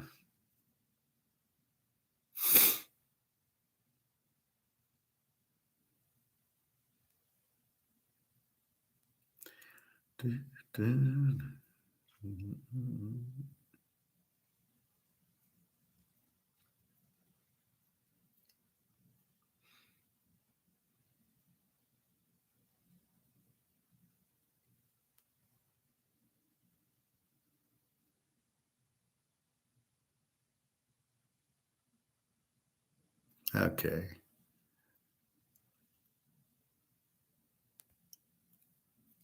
So you can see how classy this restaurant is, right? So clearly mafia run. If you can see it, you can see the kitchen. So here's one with the kitchen. You can see how nice the kitchen is. It's nicer than any restaurant I see here. This is fucking Odessa, right? I love this part of it. So they put the big fish. Look at the fish. They just put them, they're whole. They don't cut them up. And they serve them like that. And you cut the head off and you get it. This is, mafia restaurant. Look at the kitchen. Look how nice the kitchen is.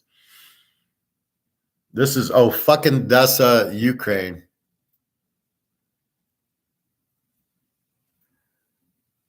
So that was that was a fish restaurant my girlfriend found. I don't know how she found it clearly, but you can see how nice it is. And it was right off of the Black Sea. It was very pretty. That's the Ukraine for you, man. The mafia out of nowhere pops up because how can they afford it? And there's this beautiful restaurant. So I don't know. I'll have to check into this Davos.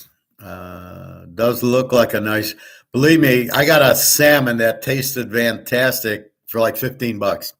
I mean, it was and it was like gourmet and a baked potato, and it was really good. And they, the way they, served you, and everything, you could see all the fish, and that's what I noticed in Europe. When you go to the fish counter at the grocery store, it's all fish that are laid out that are not cut. Like here, I go to my store and the salmon's cut, and you see like half a salmon and maybe whitefish or whatever it is, it's cut, right? You see the meat. There it's the whole fish. They just put the whole fish down on ice, and you can see these big fucking fish, the heads on it, and it's kind of cool. And I'm always fascinated because we don't do that here, and they do it there. It's so cool. But that's what I'll do is I'll go to the grocery stores when I'm there and pick up my avocados and some fruit and some chips for the room and stuff like that. Just because you're at the hotel where you're going to find half this shit. So we buy it for the room, and we, breakfast is usually you get the breakfast buffet. So it's usually like you go out for a while, you come back before dinner, you're a little hungry, and then you go to dinner, or after dinner at night, you're a little hungry and you nibble a little bit. I would rather not have to descale a fish. Oh, you don't have to descale it. It's the way you cut it. You cut off, they give you a knife, you cut off the head, then you cut it sideways and open it up, and there's the meat. So it's really not that bad, but I agree with you. I just want the meat, but it is kind of cool when you get one and you cut it open and you open it up and there's all the meat and you eat it like that. So it is kind of cool, a little European. But no, you're not taking all the bones out of it and stuff like that. But it is neat when you get the fish with the head. You're confused, like, how do I eat this? And then you realize you cut the head off and slice it. If you watch a Gordon Ramsay and they slice the belly and open it up, and there's your meat, and it's cooked, so it tastes good. It's not a problem there. All right, Bobby, I thought we lost you. I was showing you a mafia. I'll show you again.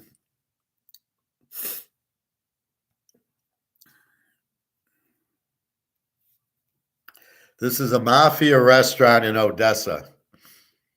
And you can see how nice it is. And then you can see the fish. They just put the whole fish down, right? But I mean, look at the kitchen. Look how nice the kitchen is. And, so that's... here's another view of it. And look at the fish over here, right? These fish. It's just cool. All these different types of fish. But look how nice. Look at the ovens. And I mean, this is fucking mafia run play. I mean, but look at the way the things are. It's very nice. And then this was the dining room. So you can see the nice kitchen and the dining room and everything else. So this is where I took my Ukrainian girl. Well, she took me. We're in Odessa, and this was a mafia-run restaurant we ate at. And you only realize it because it's like, how can they afford this in Odessa? So it's a very nice. Here's yours truly. As you can see, we're on the Black Sea. So this is at the table, and you can see how, it's a little dark, but you can see we're right on the Black Sea. The Black Sea's right behind me, maybe, 100 feet. And it's in the middle of nowhere. Here's another look. This is just when we got there, so before it was getting dark out. So highly recommend it.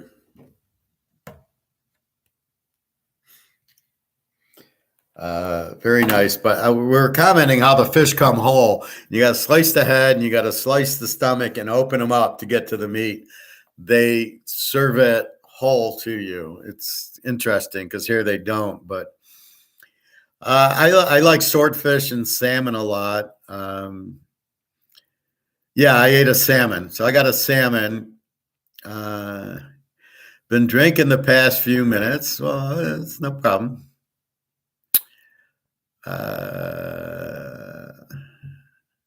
Oh, you were driving, so you were drinking and driving. Oh yeah, I get you, Bobby. Yeah, I got a salmon. It came with the head, and I sliced the head, sliced it open, and I ate the salmon. Yep. Swordfish, salmon, damn, real tasty. Yeah, I like them. That's what I normally get if I go to a fish restaurant. It'll be salmon or swordfish. Maybe what's the other one? It's like orange roughy, I think's good. What are those, bass or something that are real tasty? I can't remember what it is. There's another, it's like a white fish that's really good. Looks cool, Professor. You've blown her back out while viewing some great scenery. We have fun when we get together. She chooses the restaurants. So you get into a cab and you don't know where you're going, and then you show up like this. And she knows a good, don't kid yourself. They know a good restaurant. She didn't really get much there, but she knew the good restaurant and she did it for me. She knows what I like. We went and got oysters earlier in the day, right on the Black Sea. She liked the oysters. I can show you that. Come on the vacation with the Teaser King, with the professors. So,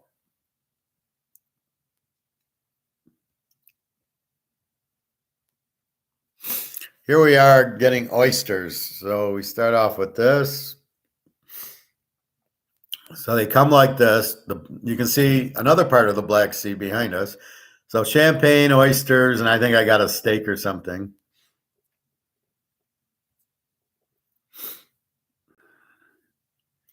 So she liked the oysters. And it was like we drove an hour to get to this place. And the taxi driver stayed because we went and ate. We never would have got a taxi back. So he waited. So it cost like $100 for the taxi. And then we had that. And that, who the fuck is that? That's her.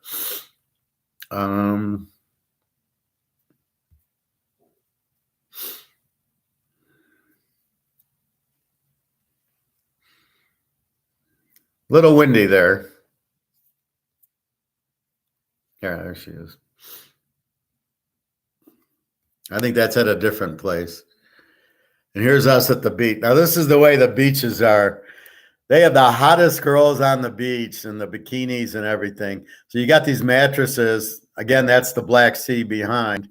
And you're at a beach, and I think you paid like, I don't know, $10 for the mattress with the umbrella. It's really hot out. So we lay on the mattress, and then you look at all the hot girls in the bikinis walk by.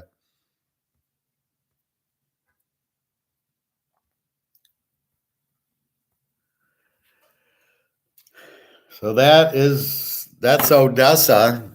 I'm telling you, man, just you got to get out of America. Unfortunately, the fucking war. I probably would have moved there and retired there because the money's like $100. I mean, you're eating the fish for $15, the beach for 10.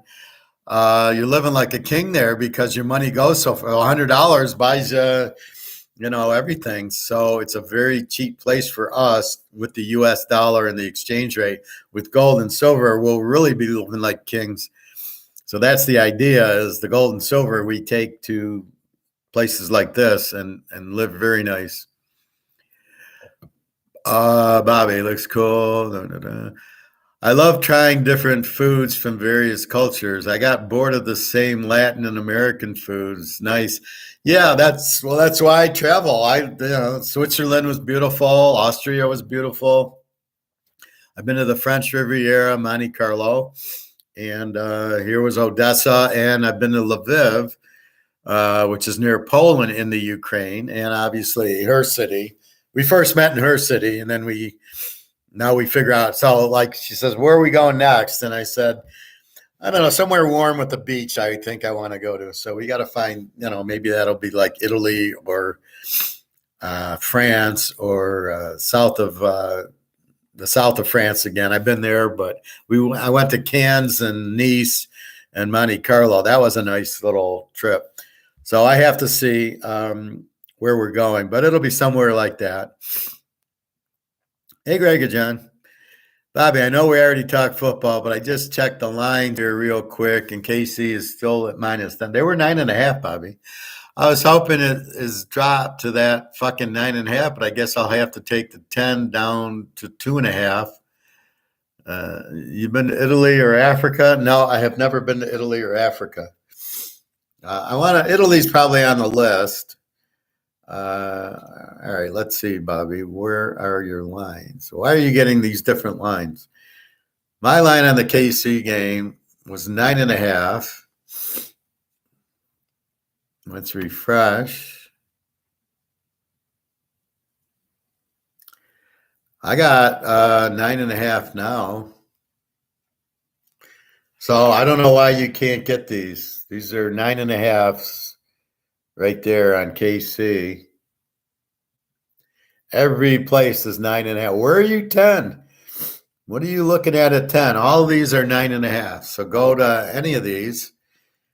I don't know what you have as your book, but they're all 9.5. So that's still 9.5, 52.5. Hasn't moved. Philly 7.5, 48.5. Buffalo 5.5, 48.5. Frisco 3.5, which we know is 4, 46.5. So the lines really haven't moved.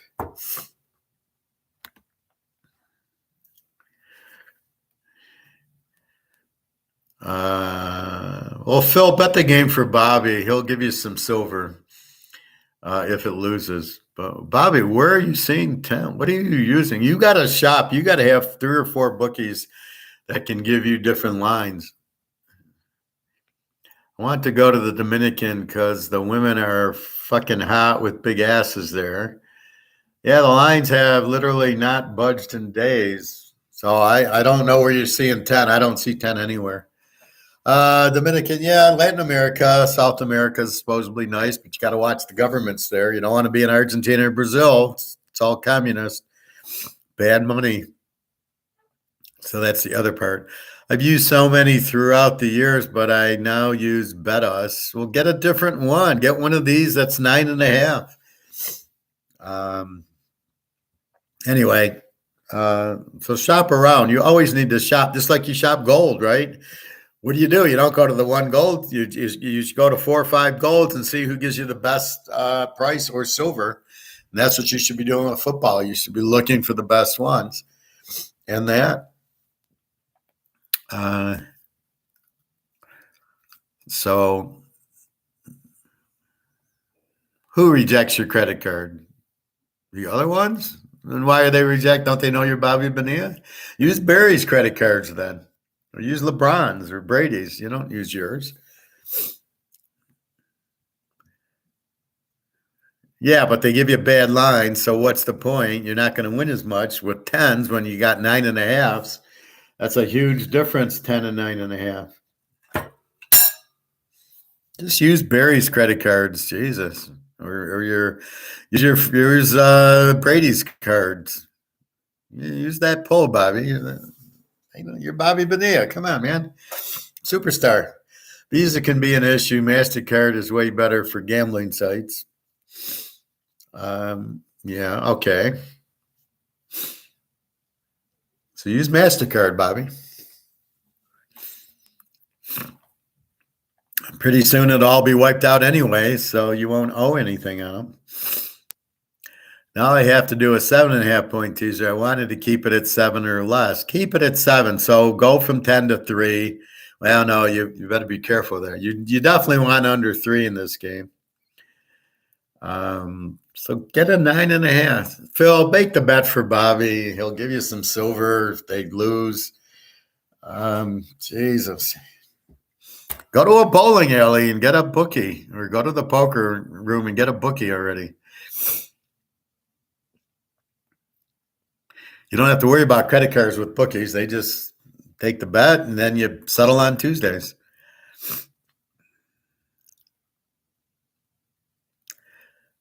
If I got to put Bobby's bet in, I will help him out. Well, he's got to give you silver as a thing of doing it. And then if they lose, he's got to pay you in silver.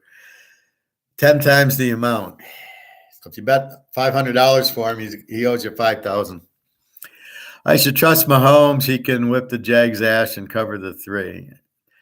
I think you're okay with the 3. I mean, Spagnolia's going to blitz Lawrence, and they got lucky last week, right? Okay, they beat San Diego because San Diego's coaches have their head up their ass. As much as I hate Andy Reid, Mahomes they're not going to lose this game. So it's a question of, do they win by 2 or do they win by 7 or more? And really, at the end of the day, I got them 37-24. Actually, Bobby, I would tell you to bet the game over. Stop fucking around. Bet the game over with San Francisco and quit fucking around. We'll have to work out the details there exactly, Professor. Well, if you're doing Bobby a favor, you want a bat, you want some Tom Brady autograph stuff. KC is explosive enough, and Lawrence won't be able to keep up to stay within 3. Yeah, but there'll be a high-scoring game because somehow Jacksonville scores. All you want is 14 from Jacksonville. You'll get 40 from KC, which gives you a 54. All you need is 46. You'll get to the 46. You can't say if you can't beat the Jags by 3, you have to adjust your 6 Super Bowl rings estimate for Mahomes, Bobby. That's true. We both agree it's a very true statement. But he ain't winning 6 with Andy Reid. Maybe if Harbaugh goes there, he can win 6. He's the real deal. There's no way it should end by a lousy field goal. Well, it shouldn't, but we got to see the defense. Ending up going with KC money line. Oh, Nick, what are you doing with the money lines? KC over the Birds +2. Had to get some action in today, even if it's just a little. So why are you taking KC money line? So why don't you play KC over the Birds in 2 in Frisco? And then you can do whatever, Frisco in 8 is Lock City. We all know that. I know you got the Niners with the Bengals, but Jesus Christ. Put Frisco in that teaser. Stop playing the KC money line. I wonder what the odds were for that -515 money line. Yeah, that's what I'm saying. I can play what you said as well. Well, what do we know? Frisco's the free pick. They ain't losing to Prescott. There's going to be a high score in the KC game. KC should win the game, but why play money line? And then you've got Philly should win with the points. You get 2. I took the Chargers on the money line last week, so just imagine how I felt at the end of the game. That's why you don't play the money line. If you would have done a teaser, like I said, like my lock was San Diego in 4 and Cincinnati -1.5. That's why you tease it. You don't, now in this case, the teaser is the money line, so just take KC even is the same as money line, right? In your 10-team teaser. So why money line it? The money line's ridiculous, and the odds aren't good. You play more odds, and as Bobby said, you lose that one money line game, you're fucked. And normally you're taking now. You can money line Cincinnati tomorrow. That would make sense, but I doubt you're getting what you should. What's the money line on Cincinnati? Money line. You only get 215. Buffalo is -260. And Cincinnati's +215. So if you're going to money line anything, you money line Cincinnati. Philly's -375, and KC's -500. You don't want to money line them. Jesus Christ. Checked the game on my phone and was feeling good when it was 27-0. Well, of course. Then I went out for dinner, got back, checked my phone, and the Jags were in field goal range for the walk-off. You can thank San Diego for playing in the second half. Why did they only end up with 30? They were 27-0 and they stopped scoring. Where was the other? They should have put up 40-some points last week. What the fuck? Professor KC will win 31-21 is my prediction. Mine is 37-24. So you're pretty close. You don't think they're going to put up 37? I only took the field goal last week because I really felt that the Chargers were better and I liked the odd. Yes, they were better. But if you have them more than a field goal, you're cashing at +4 or +3.5 or 4.5. You're cashing, and a money line they lose, you're not cashing. I want you to cash. That's why we do teasers here. Just like Frisco, I don't want a money line. I got 2.5 in Frisco. Even if Dallas somehow pulls an upset and they win by 1 or 2, I still win. That's why I don't like the money line, and I can bet more on the game, getting the Niners and points. And it's just funny how everybody's on Dallas because they beat Tampa, and they think beating Tampa is the same as going to Frisco and beating Frisco. Well, they beat Tom Brady. Yeah, you had no running attack, and he threw the ball 60 times, and twice they got to the 2-yard line, where the Niners get the ball at the 2. Guess who's running it in? McCaffrey or Deebo Samuel is running it in, or they're doing the Dave Casper pass to whatchamacallit, the tight end. I keep remembering his name and forgetting it. It's funny how that happens. Okay, last pass. Go to lock it in. Do you think Lawrence is going to throw a lot of interceptions? Well, I know Dak Prescott. If you have something that says he'll throw more than 2, I would bet heavily on Prescott throwing more than 2 interceptions.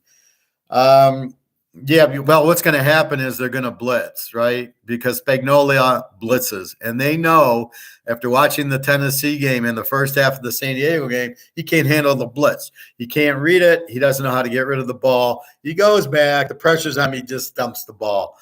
Yes, I think he'll throw 2 interceptions today. Because Casey's a little bit scared because they did beat San Diego. This should be San Diego, Kansas City. So, yes, they're a little bit scared. Look for them to blitz.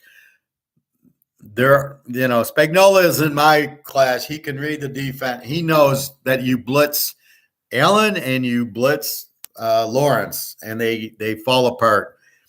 So I told you that stat earlier in the show.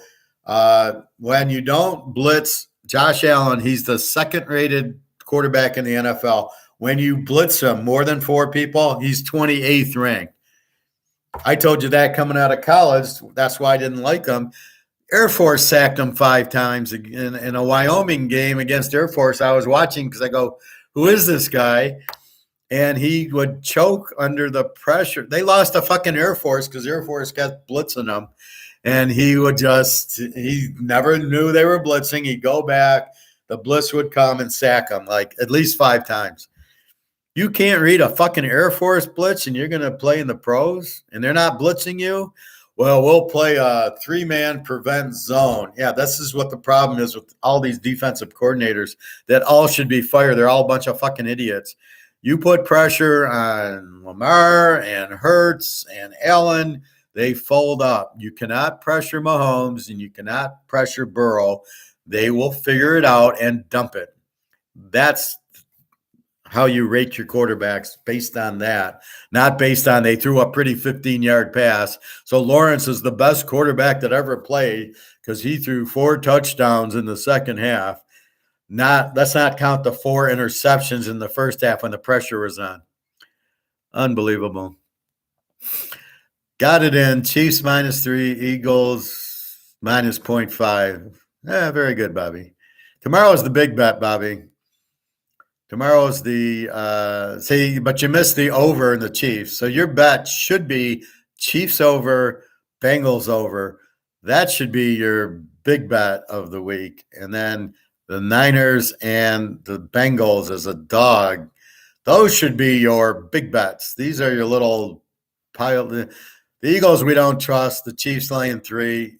You go over Chiefs because they don't have a defense. Mahomes is going to put up 40. I mean, that's what you're looking at. By the way, I didn't hear your analysis on the Eagles-Giants game, Professor. Did you go over on that one? No, I ended up taking the Eagles. The 70 sacks convinced me that Daniel Jones wasn't going to do anything, and it might not get over because he's not going to be able to throw the ball with 70 sacks. So I don't know what Hurts is going to do. So I don't know if it's an over. But I do like the Eagles to win. I don't love them, but I think the Eagles win more than the Giants plus the 13 are going to come in. So I do like the Eagles there. Hurts is probably a little bit more recovered, and apparently with Hurts, they're a better offensive team. So I took the Eagles, and like I said, next week's games. We're going to take the Niners as a 3-point dog against the Eagles, and we're going to take Cincinnati as a 3-point dog against Philadelphia. And we're going to tease the dogs, so we're going to take 9 for a lot of money next week. I wonder if the Bengals are quietly resentful that the Bills game got canned and will be looking to prove. Well, of course they will, Phil. I just think Lawrence and Daniel Jones are complete jokes, and that's where the cream rises to the top. Mahomes is not losing a playoff game to Lawrence. The San Diego they had him 27-0. What do you think Mahomes is going to do to them? They'll be in the 40s. And Daniel Jones sucks. He can't throw. He runs. Philadelphia will not be so polite as Minnesota, who sucks. Minnesota, I don't understand Minnesota. They got such stupid coaches. How do you lose with Jefferson on your team and Thielen and Cook? How the fuck do you have Cousins as your quarterback, and how the fuck do you lose to the Giants with those guys? It's beyond my imagination that Minnesota and San Diego are basically the same fucking team. All this talent, and they don't know they can't get a coach. Unbelievable. I'm available. I'll get you to the Super Bowl in 5 minutes, because the first thing you're going to do is get a good defense. Then you're going to run the ball, and then I'm going to draft everybody from Georgia I can get on the defensive side, and we'll win. It's not hard to figure out. And a few LSU guys for you, Bobby. Well, the Bengals you got Joe Burrow and Chase, man. That's all you need. Look out, and their defense is very good. I like Cincinnati because I really like their defense. And I got Burrow and Chase, Montana and Rice. There you go. The Vikings coach looked shocked every time they won. The Vikings, it's teams like the Vikings, the Lions, San Diego, Oakland. They don't know how to hire a coach. I've never seen anything like it. How stupid are you? You can't hire a coach. Fuck, go get the guy from TCU if you want to run the Minnesota. Go get the guy from TCU. Sonny Dykes is an outstanding offensive coach. Go get him. Pay him whatever he wants. Pay him, and you'll win. You'll be winning in the playoffs. It's not that hard to find a good coach, right? Go to Utah. That coach has been there 20 years. Whittingham, he's outstanding. Go get Rising. You'll have a quarterback for 10 years that's going to take you to the Super Bowl. Get Hartman. It's not hard to figure out. Quit getting these running quarterbacks that suck, because Peyton Manning, all of a sudden Peyton Manning's picking the coaches and picking the quarterbacks, and these idiots are listening to Peyton Manning. What the fuck does he know about it? He was a shitty choke quarterback in his own right. How many times did Tennessee win the SEC? None, because they couldn't beat Florida because Peyton Manning choked in all the games. So you're going to listen to that guy? Good, be my guest. I could watch that Seattle Super Bowl over Denver like time and again, watching him just crush Manning. God, that was so nice to watch. But that's what you have is these idiots. I don't understand. I don't know what they're doing. They don't understand it. We're going to run analytics. Analytics don't work. Well, we'll run them. They don't work. You don't go for fourth down every fucking time, and you don't go for 2 points every fucking time. You think they're easy to get? You think it's easy on 4th and 2 at your own 30? You're going to pick it up, 1 in 100? So let's run the play and piss off the defense and give momentum to the other team when we lose. How many times do you go for 4th down in your own territory, miss it, and win the game? 0, I would bet. Because as soon as you do that, the other team scores, and then the game's over. And that's what happened to Gray did it to the Lions. The Lions beat them. I mean, fuck. You lose a game to the Lions in a must-win game? Are you serious? I can't blame these high-end college coaches for not leaving. It is way easier in college and similar pay with far less pressure. I don't know about that. You got to recruit all the time, and you better win. But I know what you're saying. And the difference is I can get my own quarterback. In the pros, the Baylor quarterback goes to Carolina, and he's stuck with Mayfield and Darnold. Like, if I was the coach, I'd say I'm picking my own quarterback, and it ain't Mayfield and Darnold. I'm going after Rising and Hartman. And otherwise, forget it. Otherwise, I am not coaching because I can't win with crap. I ain't going to win with Mariota or Mayfield or Darnold or Zach Wilson. You're the Jets coach. You got Zach Wilson. Oh, my God. Jesus Christ. Oh, God. True, recruitment is a pain. Well, unless you're at Alabama, then they pay the players pretty well. And with this new NIL, I don't know how it is, but you got coaches that stay. The TCU guy coached there for 25 years. The Utah Whittingham, he's there 20 years. So there must be a method to their madness, and they must pay the players well, and then they got connections. So The problem is Utah backed into Rising. They weren't playing him. The guy got hurt, and then he goes to Rising. So you're wondering, okay, coach, you don't know how to recognize talent. What the fuck? Or Wake with Hartman. They didn't, both those guys came in off the bench and Van Dyke. So you really wonder what the fuck goes on that these coaches don't know the better talented players. Michigan's like that. They're clueless with their quarterbacks. So a lot of teams, they just don't get it, or whatever. They're paid off, or who knows. But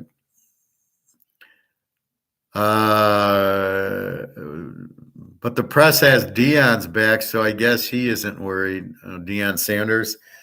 Yeah, he's a hell of a coach. Okay.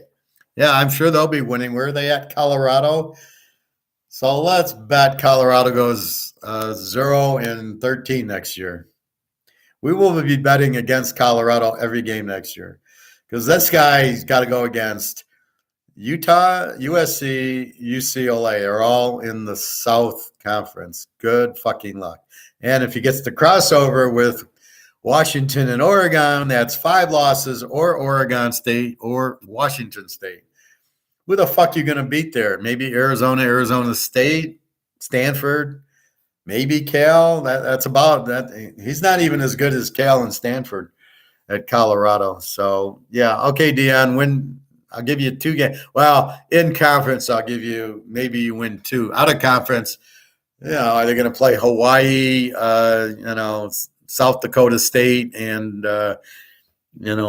Eastern Illinois? I mean, is that who you're going to schedule out of the conference?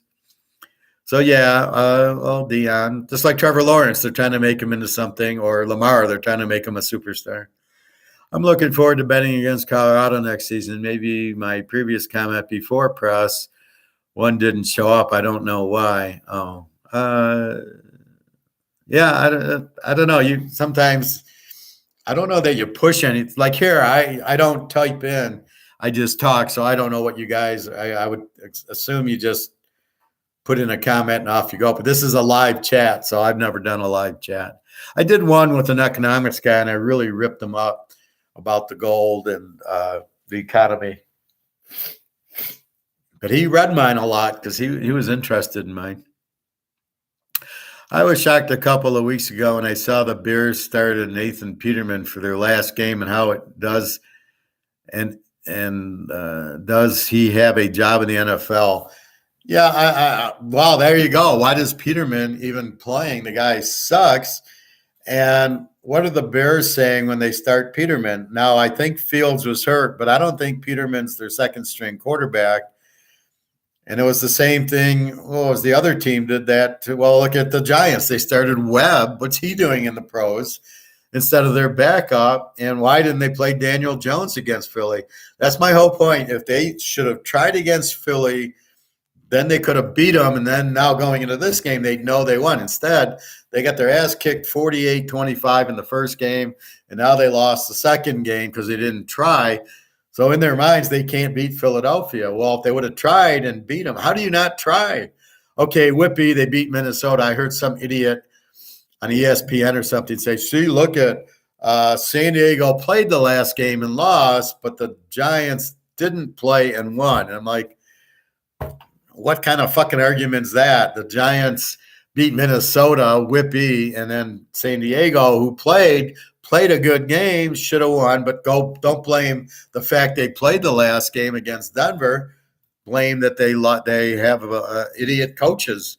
You can't blame the guy that he played Denver was not the reason they lost to Jacksonville. They were up 27-0, so that was a pretty smart move there. So that's why I hate these analysts. They're a bunch of fucking idiots.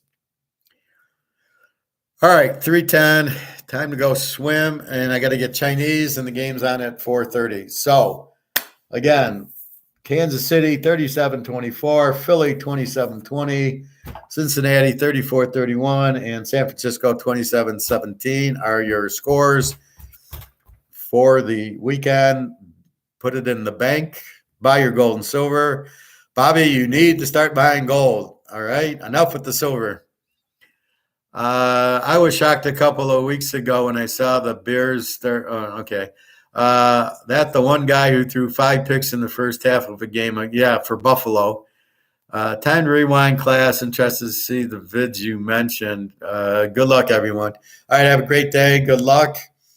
We'll be on tomorrow morning just to review these 2 games and just double check our Cincinnati-Frisco games. All right, everybody, enjoy and good luck and make some money and buy your gold and silver before the train runs out of track and we all get blown up. All right, thank you very much. Good luck. www.teaserking.com. Bobby, Bobby wants the last word. He literally was averaging 10 interceptions for the game before they took his Rudy Poo candy ass out. All right. Have a good day, everybody.